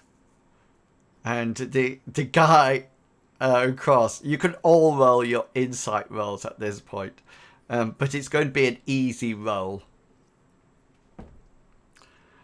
It doesn't matter, does it? It just does not matter what I say. Oh, Cyrus. So the only person, Cyrus, you notice the captain's face. And when Zach tells this story, he's almost like looking completely and utterly unbelievably at this person, at Zach. And the captain turns to Brist and says, "Are you sure this is the one?" And Brist sort of like makes a sighing sound and says, "Yes, he is the one." And the captain says, "I thought he might have been a bit, well, tougher. So did we all. If it wasn't for these people round this campfire, there would probably be no Zach at all at this present moment in time. Well, we thank you then. Maybe you can continue to aid us. Tell us, why do we find you with Zach?" Well, we had another job, and then that job led us to Zach after we kind of lost Zach for a while. So he's more of an acquaintance than anything, but we were hired by him and his previous employer originally, and we're just kind of trying to complete that mission. But you need to answer my question. Why are these creatures chasing and trying to attack us over Zach. One other thing that you've noticed, by the way, you haven't seen the guards. You know, the guards that were dressed up as merchants. Did somebody send one of them back, or did you send both of them back? We sent one back. Yeah. But the other one is not here at all. And does Cyrus just make an influence roll for me? Yep, sorry. Come on, baby. Yeah. 36 out of 49. Let me just roll my willpower to see whether or not you can actually... I get a 96, and he says... Boom! He says, Our tale starts a long time ago. Many centuries. So please make yourself comfortable. This... Get to the point, Jesus. He says... I mean, not Jesus. yeah. Oh, Amriel. Say Amriel. Yeah. Amriel's balls. Come on. Well, that would be Maroth. Get your religion right. Yeah. Like I care about it. The Brisk turns to you, Bartleby, and says, "You tell him these sorcerers who are lacking religious knowledge." And the guard sort of like, the mercenary guard, the captain sort of like puts up his hands as if to say, shh. He says, every century that, and he looks at you, Hazard, and says, that's 100 years. As if you might not, might not know what a century is. No kidding. The two chosen enter the world. And it is up to them to solve a matter that has been with us for centuries to come. Centuries gone by and centuries to come. Two chosen are born into the world. One, destined to be human, and he points at Zach. And the other, destined to be a hybrid. And he points over to the sizzling corpses of the rotting hybrids. They are born as soon as they hit puberty with the need to find and locate each other. This need is driving them ever onward. For the reason is that by the end of the 18th year from their birth, they need to eliminate each other. Both have to kill each other. Both have this need to kill each other. But only one will survive. And that is where we come in. We are the hunters. And they are the killers. If a hybrid survives, then they will rise in power. And they will attract new hybrids, create new hybrids. And the world will be thrown off balance, as the hybrids will attack towns and villages, starting off with small isolated villages and hamlets before surging in numbers and approaching major towns, and then eventually ridding the whole world of the human form. Their power, as you can tell from your previous battle, is immense. Only magic can harm them. So there are certain precautions that we take. Magic, and of course, silver will also damage them. Zach here is obviously feeling the urge to locate his opposed hybrid. And Zach says, I just knew I had to leave the town and go somewhere He says, "Be quiet, Zach. Let me tell the story." So, whoever wins the final battle, they get to continue. And for centuries gone by, our organisation, the Hunter Killers, have been ensuring that the youngest or the next chosen one each century is located and protected and taken to their opposition in order that they can kill their opposing chosen by using this dagger. And he brings out a dagger that seems to be it's not gem encrusted, but it seems mighty fine, and it's got a curve on it as well. And he says, killing them by using this dagger and burying it in the heart of the opposition. Zach, this will be your task, to push this dagger deep into the hybrid's chest, pushing past bone and sinew and fur and flesh, pushing even though the hybrid cries out and howls and grabs at you with its claws. You have to push and push until you feel it pierce the hybrid's heart. And then, and only then, will this continent be safe for another year. And then you, Zach, my boy, if you survive, then you will join us and become a hunter killer. No pressure. So you do notice that the dagger is silver. It's full, and Zach sort of like goes. He sort of like leans across to you, Bartleby, and says, "Did they mention me pushing that into somebody's heart?"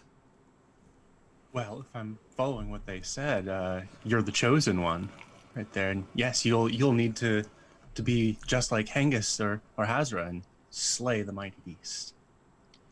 Hazra looks a bit crispy. I think I'll prefer to go with Hengist, if I may. Well, they both stab just as bravely.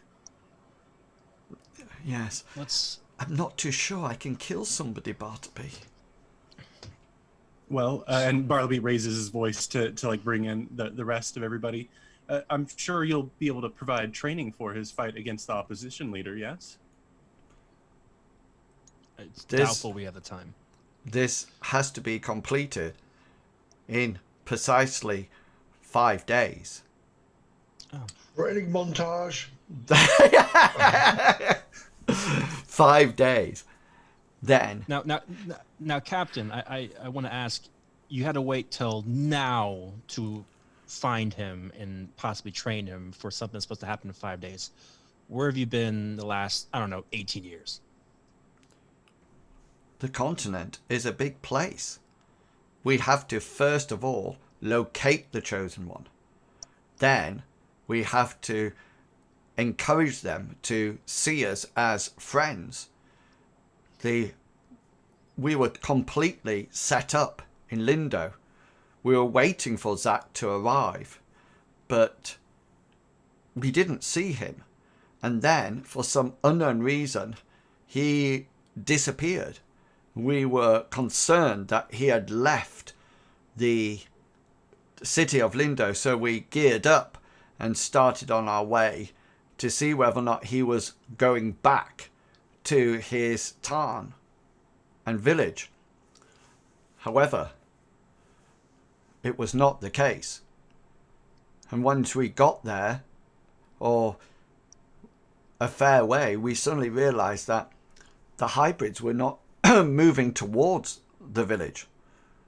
They were moving towards Lindo. Yeah. So, what's the plan then? We know that the opponent's out there. We know that he's probably surrounded by similar hybrids. So what's the plan? Are we baiting with Zach? Are we going just follow Zach and feel where he feels where the bad guy is? I have a What's the plan. We actually know where the camp of the hybrid are. I suggest, instead of waiting for them to come to us and may possibly put us at a disadvantage, why don't we take Zach to them? Look at Zach. Briss sort of like goes, That's very unique. I like that original idea. that Zach sort of like his eyes go wide, and sort of like looks at you, Bartleby. He says, "I've not killed anyone before." That's obvious to us all. Don't worry, it's really easy. As long as you don't care about anybody, as long as you don't care and have no empathy, it's super. So the captain continues to. He thinks for a while, and then he says, "I have a plan. You were hired, as you mentioned, to protect Zach. Zach is under your protection. How about this? We will head together with Brist if he chooses to accompany us." And Brist goes, "Yes, I'm quite happy about that. We will take you to the camp. There, we will, as in the hunters, will start the attack. Your job is quite simple. Keep the hybrids away from Zach until you have reached the hybrid chosen one. And then help Zach bury the dagger into the chosen hybrid's heart." And as that, he sort of like flips the dagger and it goes up and it just lands in the soil by Zach's feet, imperfectly placed. And Zach sort of like reaches down and tries to tug it out of the ground, and has to wiggle it backwards and forwards a while and then brings it out. And he looks at it, and he looks at the hunters, and he looks at Bartleby, and he says, "I'm ready."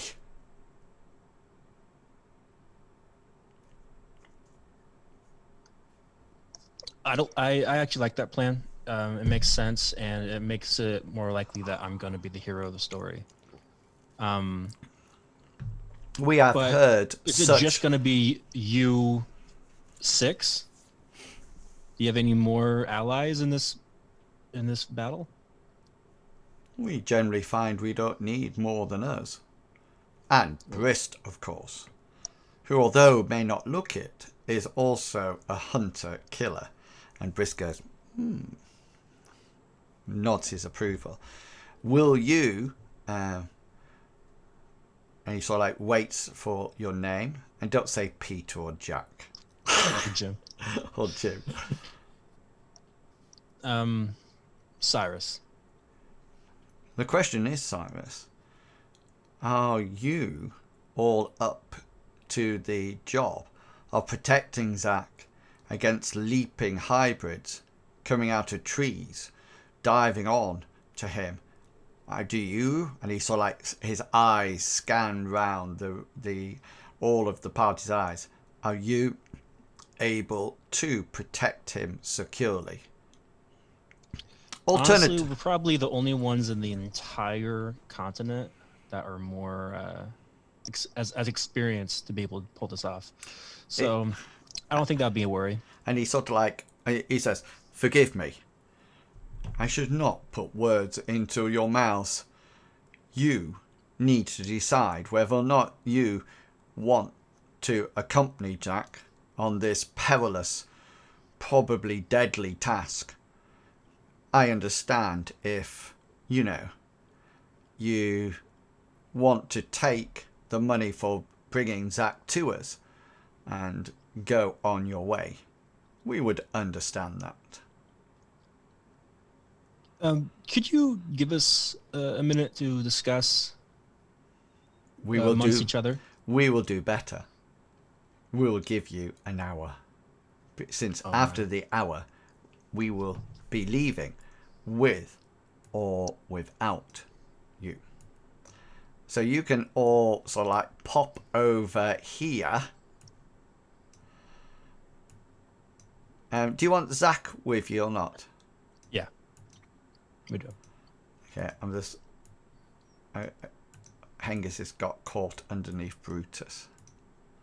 Not Hengist's favourite place to be under No. Brutus. Okay. But not the first time that's happened. So you can... Only in your dreams, Hasra. They're sort of like... the rest of them seem to be talking to each other.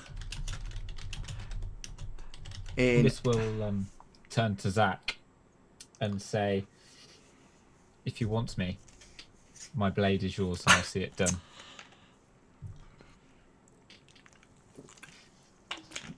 He looks at you all and says, we have come a long way together. I will not make you. You alone can make this choice. Hengist, I am grateful of your sword.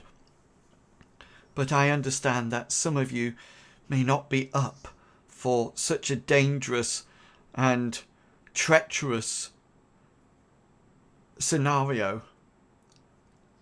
You have to make your own decisions. And please, do not worry about me or my safety or the completion of this quest.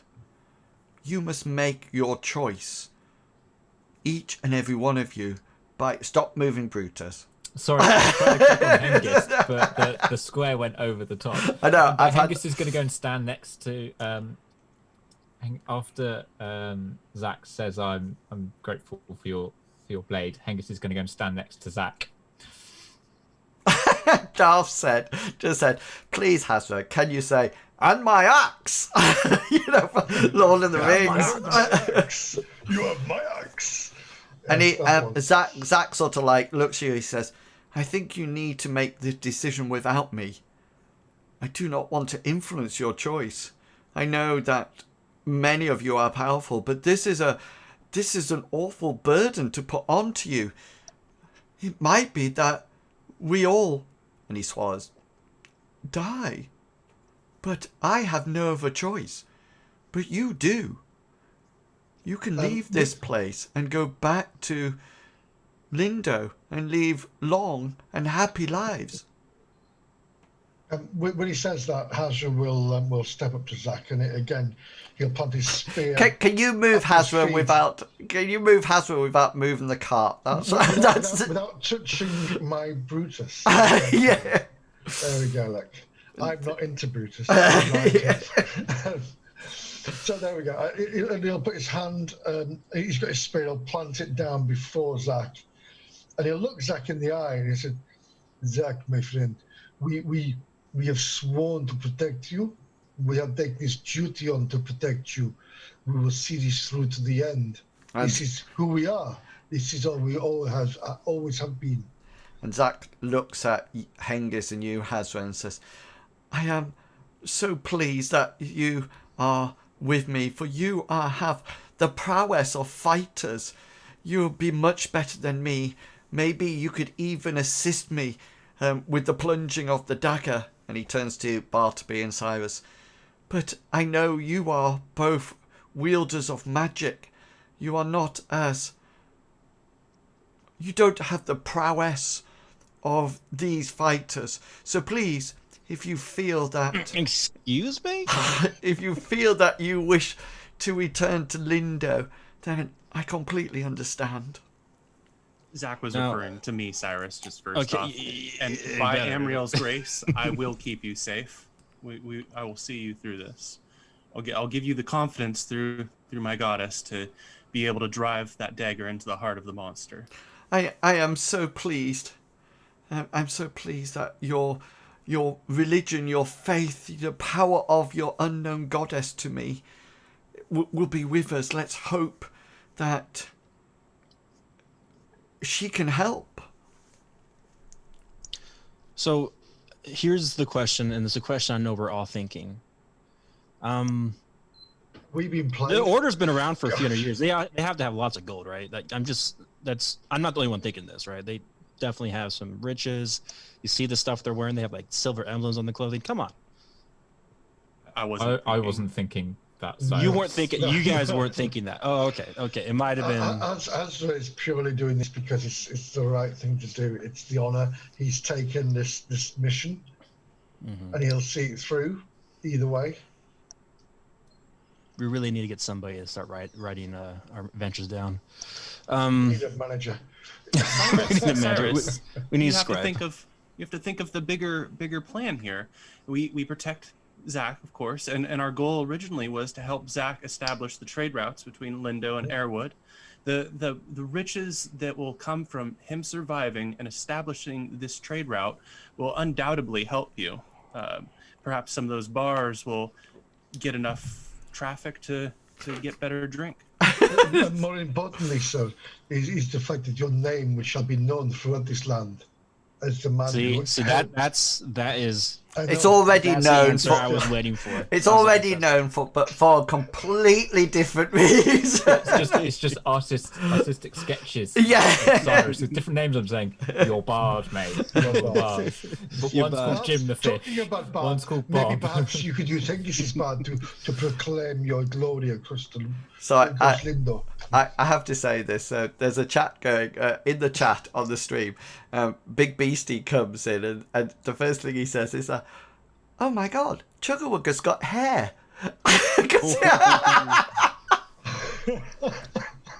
Hi, Big Beastie. My big beastie. It's just- it was so funny. It looks a little like you, Chuggerwugger. And you're in the same position. No, actually, you're not, because Bartleby's up at the top now. You're in Bartleby's old position. I'm unfriending him right now. That's what Chuggerwugger says. So, yeah, so it is the idea that you're going to progress and go with. I guess will be. All right. Indeed. Well, we've committed. Dennis, We'll give our answer. this is for the greater good of Lindo and for nature. We cannot have these abominations roaming around the wild, destroying villages perhaps, or destroying caravans like you saw. I mean, look at the fire and ravaging they caused on that last caravan. We need to be stopping these things, and the only way to stop them is to help Zach. Hengist is going to put a hand on Hazra's shoulder and say, Cyrus is in agreement with us. He's coming. The more you bring up nature sorry, and I- other things, the less I want to do it. Cyrus is feeling very much like Donald Trump at the moment because the whole vote has gone against Well, I'm him. not hearing my name in this. I'm not hearing how I'm going to benefit from this. So really, you're losing my train of thought. Is like as long as Cyrus is, getting things, it's cool. I'm cool. I'm down with it. Yeah. Otherwise, like, I don't care. So right. is the answer yes then? The answer is, I guess. And yes. I thought you were all going to do something different, but never mind. No, I didn't. I'd like to messenger a friend, please. Yeah. Okay then. So you go back to report to the captain that this would be the plan, and as everybody agrees to have some rest for the evening, and then as you wake up and the camp is struck and you have some food to eat, etc., and you set off. Obviously the hunters are on horseback, so they're going at your pace. I mean, you could probably all fit in the back of Hazra's wagon if that's what you would like to do, rather than walking. I'll let them. That's what I would like to do. Okay, so you sort of like one person can sit up next to you, Hazra, and Zach is suggested that Zach takes that place. mainly because he's more protected there rather than in the back where he could be grabbed by a diving wyvern or something like that, that Hazrath chucks his spear at. But you sort of like set off, and the captain sort of like relates to you the major points of the plan. And I'm just going to tell these to you so you get them clearly. So basically, the hybrids camp is in the woods to the north of the road. Now, anybody who's been to the Library of the Mystic will have been in this wood before, and their camp is within that. It's quite a dense forest, but the captain sort of like reminds you that these are hybrids. They're not fully wolf and they're not fully human. They're a mixture. They can run on all fours, but they can also get up on hind legs and climb trees or fight. They never use weapons. They just sort of like use their claws. He also states that you really need to be quite careful, because the hybrids also, as well as being immune to magic, immune to mundane, so you're going to need magical artifacts for them to actually be used. There is also the issue that they can leap into battle. So to be warned, and your actual camp setup, thanks to Cyrus, actually prevented a lot of this leaping. They are also rumoured to have excellent night vision, bordering on seeing the heat sources of people around them. They're also rumoured that if not disposed of quickly enough, they can actually regenerate, and hence why they were using the oil, which actually stops this. And they're also incredibly sensitive and perceptive to smell, and because of this, they are likely to be aware of you approaching. They actually, the captain of the guard suggests going from downwind, so we don't trigger it off. But he'd like to remind you that you can't attack at night, because that would put them at a severe advantage.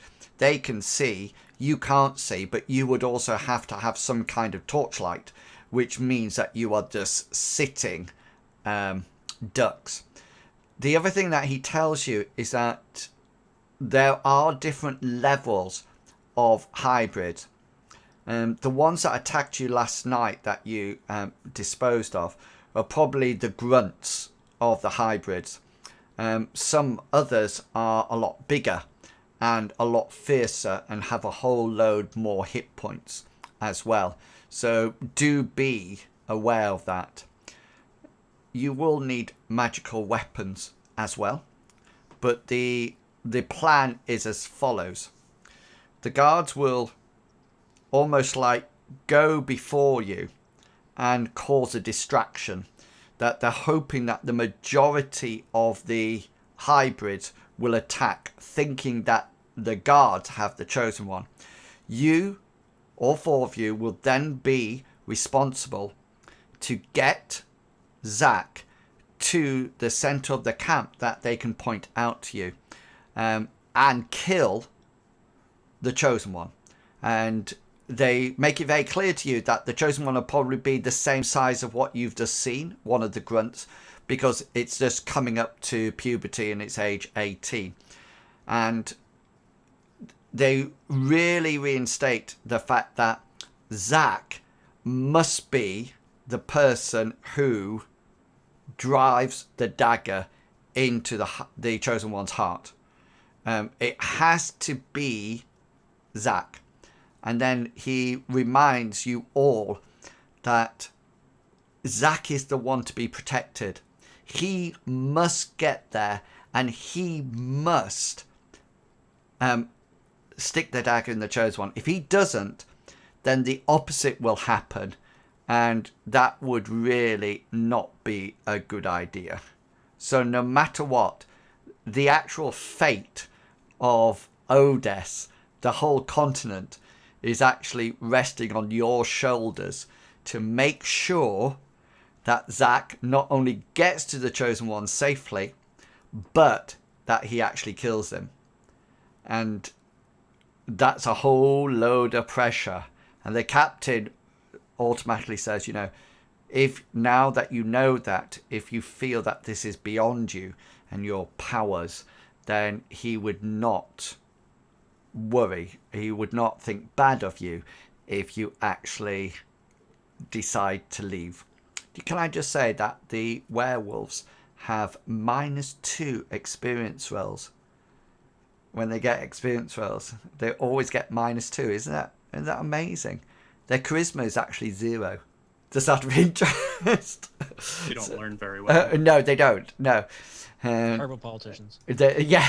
So if we wait long enough, they'll revert back down to being like children, won't they? The -2 experience roll. Yeah.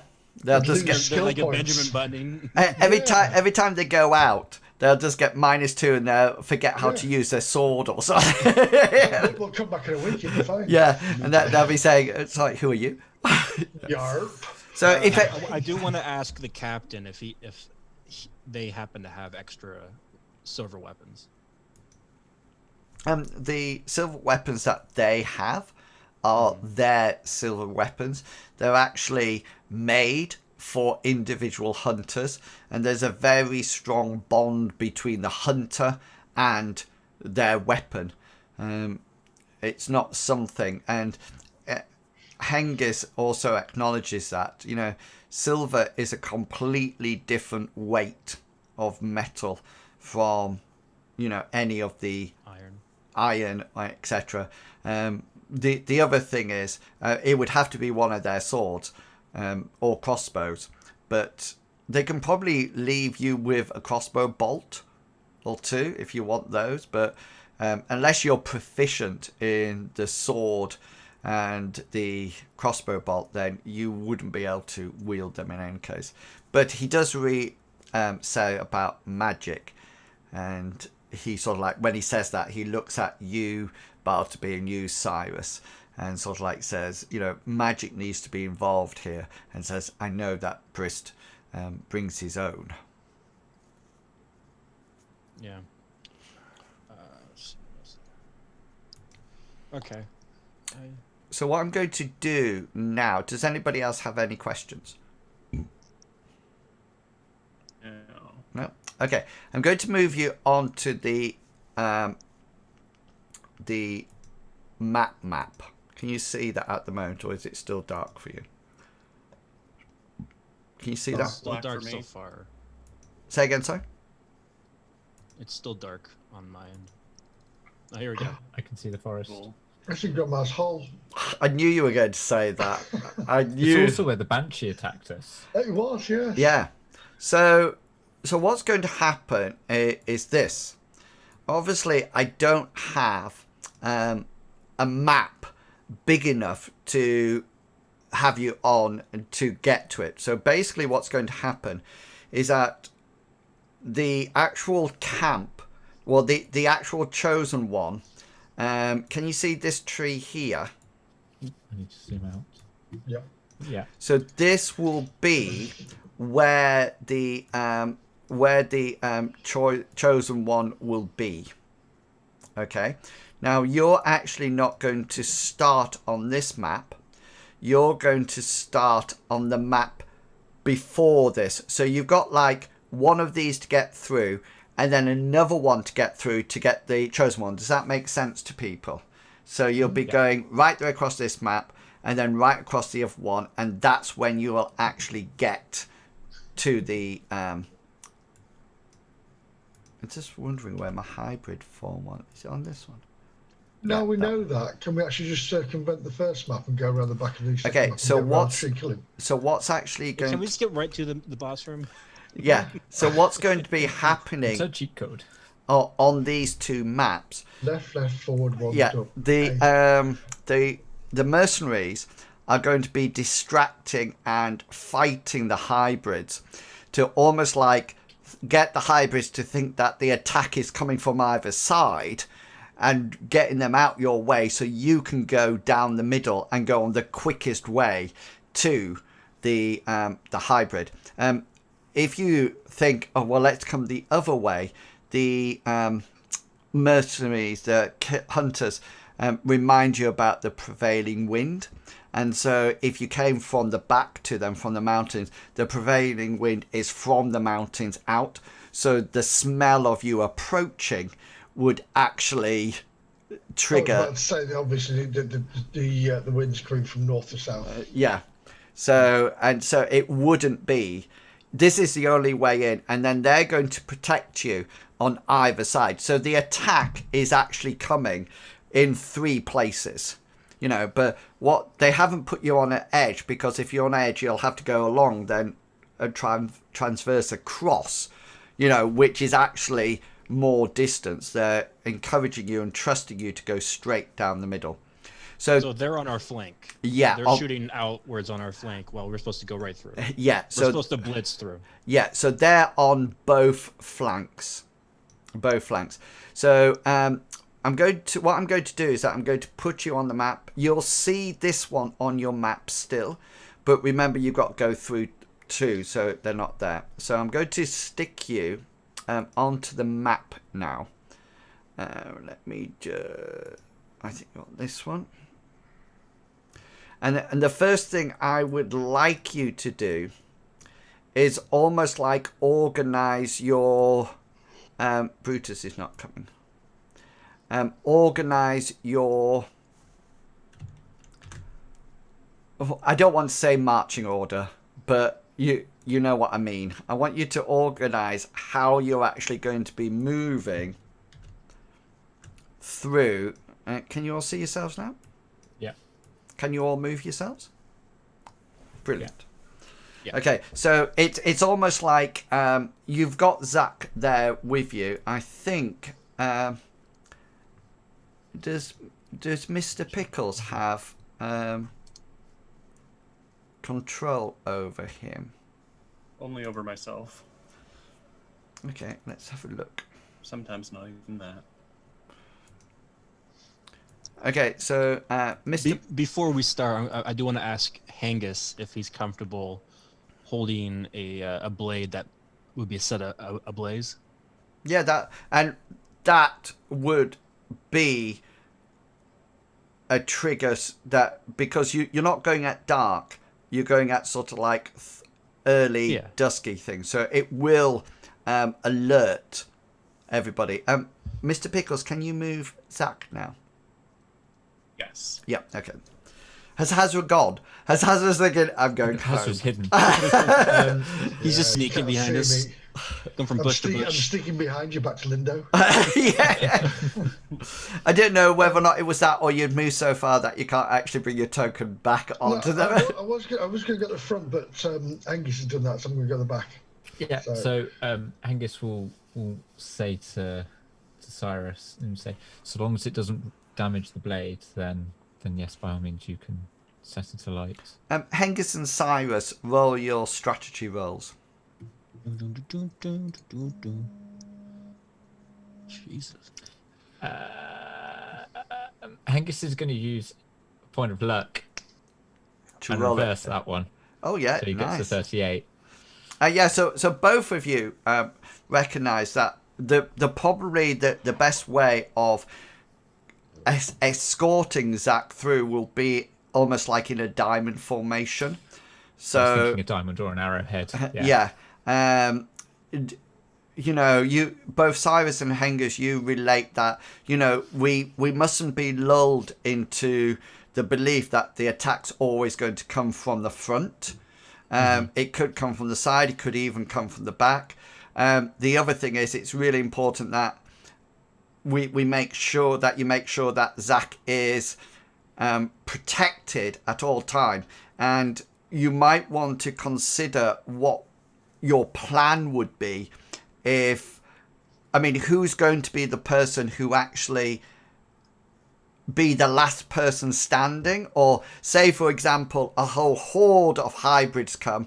Is it going to be Hengist that's going to try to fight them off and say to everybody else, go, go, or what's going to be the plan? And who's going to be the person that actually eventually escorts Zach, with their dying breath, if need be, to the chosen one of the hybrid and bury the silver dagger in its heart? All right, so here's my strategy, and Hengist, feel free to tell me that you're right. I think we do diamonds.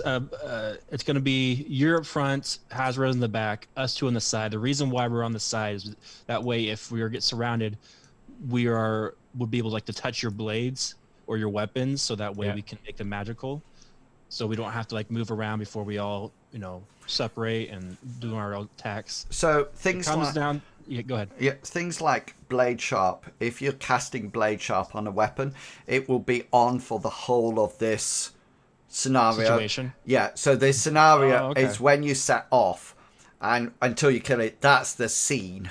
So even though it's quite a long scene, it will. So you can actually pre-cast spells if you wish, but you can't do them 2 days ago.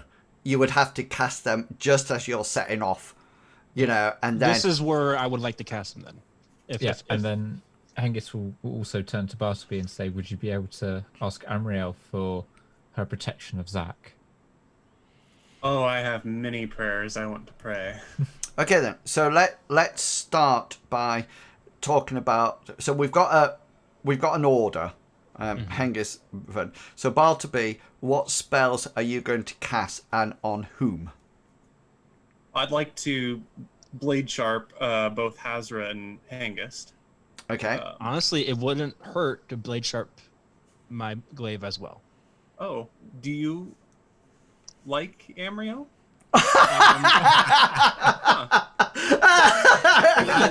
I guess if you're interested, we could pray together. My blades glisten. I don't know what Amriel has to do with glistening blades, but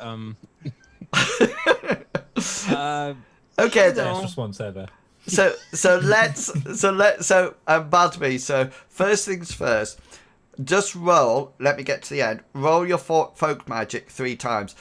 These spells will come off. It's not an issue about that. I just need to see whether or not you roll a crit for any of them, because that won't use up a magic point. Okay? Sounds good. But if you fumble, you will have to roll it again, because it has used up an extra magic point. So just roll. Right, so these are just for your blade sharps, and then people can add them to their tokens. All right. Here is Hengist, Azra, and Cyrus. Okay, then. So you all get your blade sharp. So add it to your character, your tokens. So the first one and the last one take up 1, but because of the fumble, that actually takes up 2. So that's 4 magic points that have gone, and you get to put a tick in folk magic. That is pretty exciting. Yeah. So that your so now your folk magic is your magic points are down by 4 for you. Yep. Yeah. Is there anything else that you're going to cast? Why, yes. I'd like to give a calm spell on Zach. And I'm actually going to list this here because I was hoping the last part might actually be relevant. I know it's listed sort of as a negative maybe, but okay. So you roll your folk magic for that. Yeah. So that goes on. So he's now got a calm spell on him. Anything else that you would like to add? I did want to do a miracle on Zach. I wanted to give him the Aegis that I can use to protect him. Okay, then. So that would be a devotion roll, an Yes. exhort. Sorry, an exhort. So this will happen. We just need to see how many devotion pools it takes up. Yeah, so he just takes up the normal one. So he's now got the shield on him. An enormous shield. Yeah, it's huge, but there you go. So he's So calm. close to colossal. Yeah, so close. So he is actually has this sort of like glowing shield that sort of like goes in and out of existence, you know, as he walks, and he's feeling super calm. Any more? Would None my from damage me. resist last the entire scene? If My sorcery spell damage resist. if you're adding it to your, if you're casting it now, does it normally have a duration? I might have to look at it on the thing. Hold on, let me just press see if what it says. What I copied and pasted.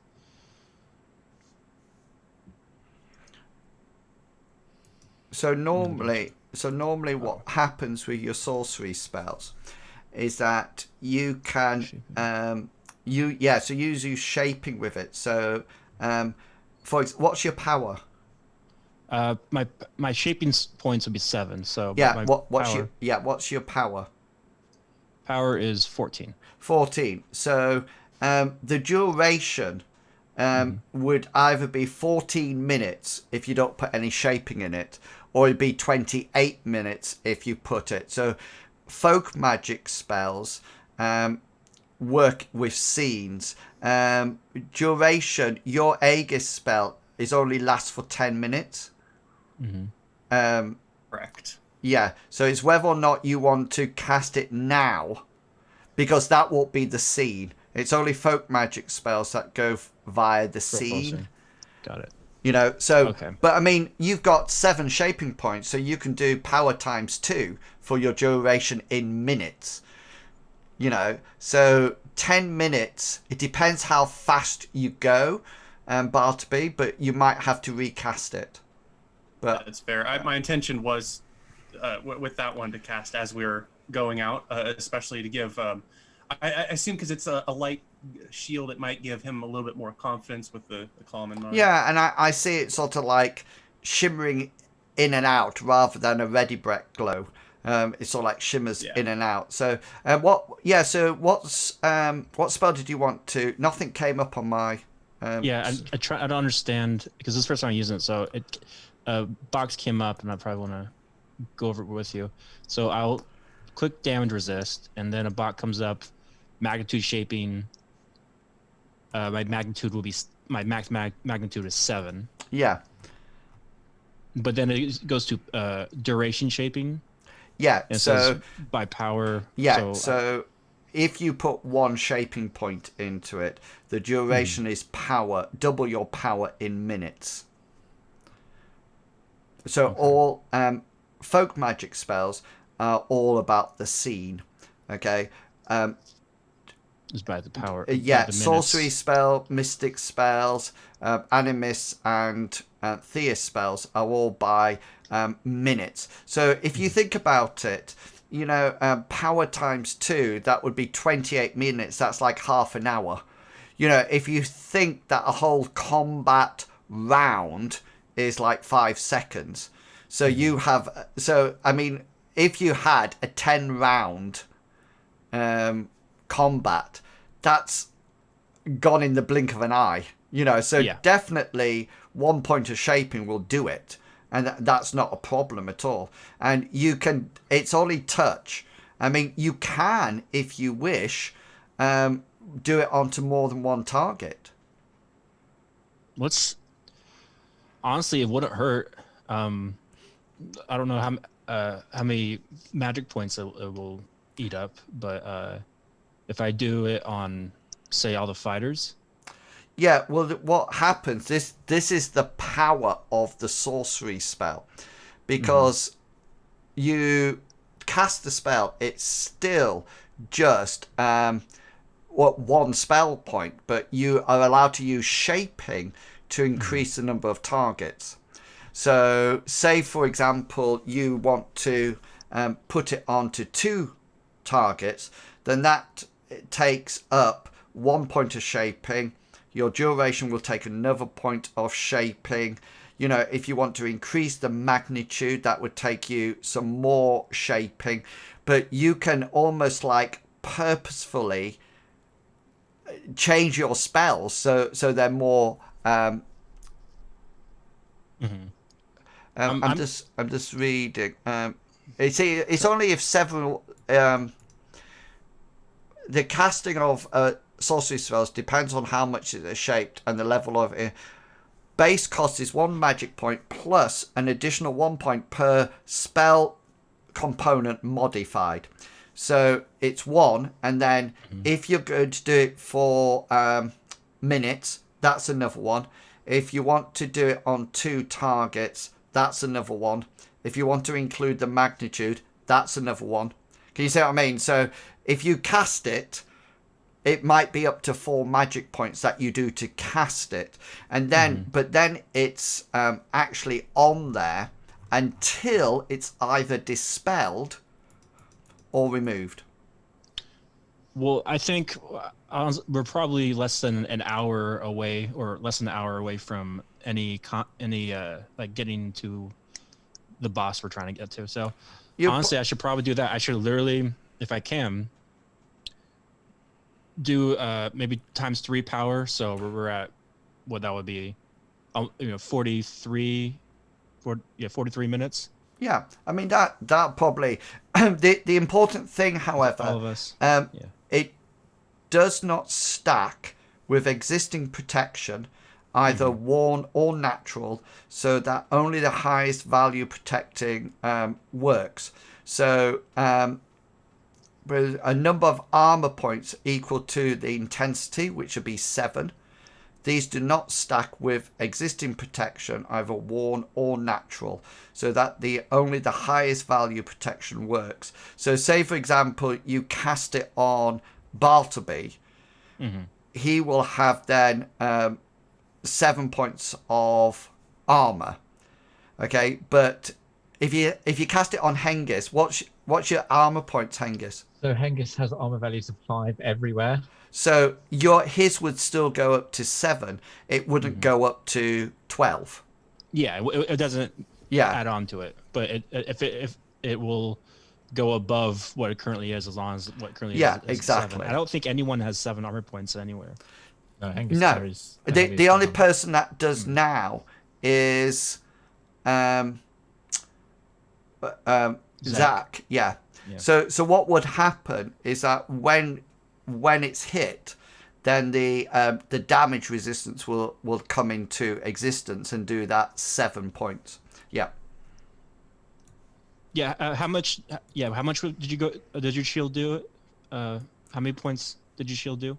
Well, it acts as is it enormous or huge? Yes, it's just an enormous shield, so I can have it passive block a bunch of locations and kind of protect them that way. Or I believe I can use an action, because I have tons of those, to do a parry action, I think you said. And the thing is, a huge shield is massive. I mean, for example, your glaive, which is huge as well, will only do half damage on it. You know, so it's a bit like a claw that is small. That shield is going to block every single bit of it. It is immense. You know, it's I would say it's one of Bartleby's best spells for protection. And I like it. So in this case, I'm going to deck all of us out in this magical armor. Then I'm assuming all 5 of us. Okay. With full intensity and for duration of 3 times power. Okay, so that'll be 5 people, yeah? Yeah. Okay, so 5 people will cost you 4 shaping points. So what else do you want to increase? Duration. So that would take 5 points then. That'll take it up to 5 shaping points, and that'll probably be it. Yeah. So you will lose 3 magic points when you cast this. Okay. Straight off. So just roll your invocation skill.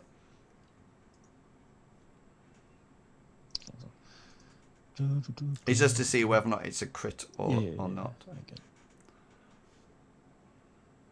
Yeah, so everybody now has damage resist on them as well. So just remember, you've got this 7 points of spell on, and that will last for 30 minutes roughly, or 28 minutes. Yeah, okay, then that's good.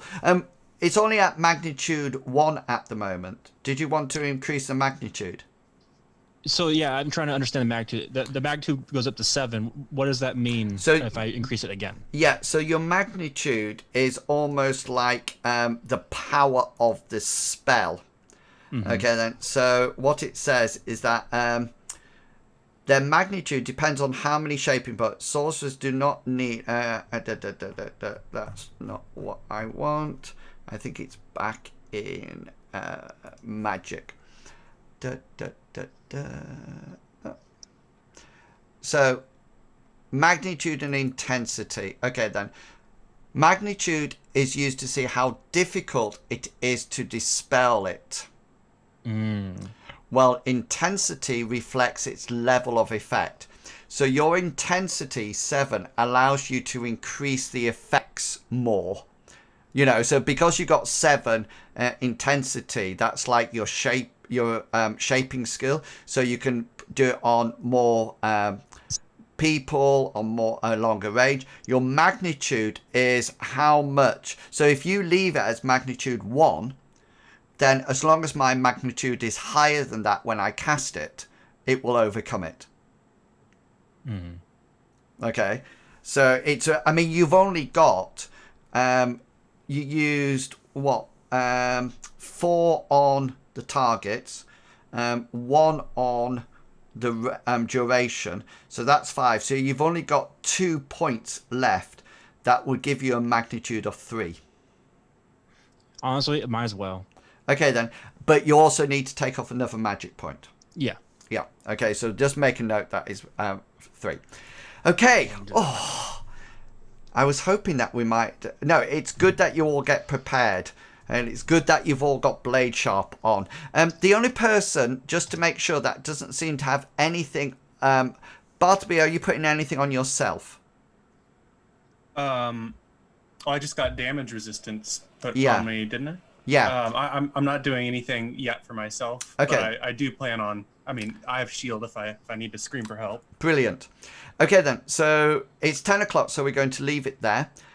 So next week's adventure, if we're all here, will be to conclude this adventure, i.e. hopefully get the dagger on Zach's hands into the chosen hybrid, and then we will go back to town and see what's been happening there, but also start looking at experience rolls. And don't worry, I won't ask you on the spot what experience rolls. I'll tell you, but then you can work out what you wish to do with them. So that will be next week. How exciting. Another big combat. Well done, players, for the previous combat. I think you don't realize how strong you are. I mean, look at you now with your blade sharps on, your protections, your damage resists on. You know, when you all work together, you're quite powerful, which means that I can start putting dragons in the game. Dragons. Yes.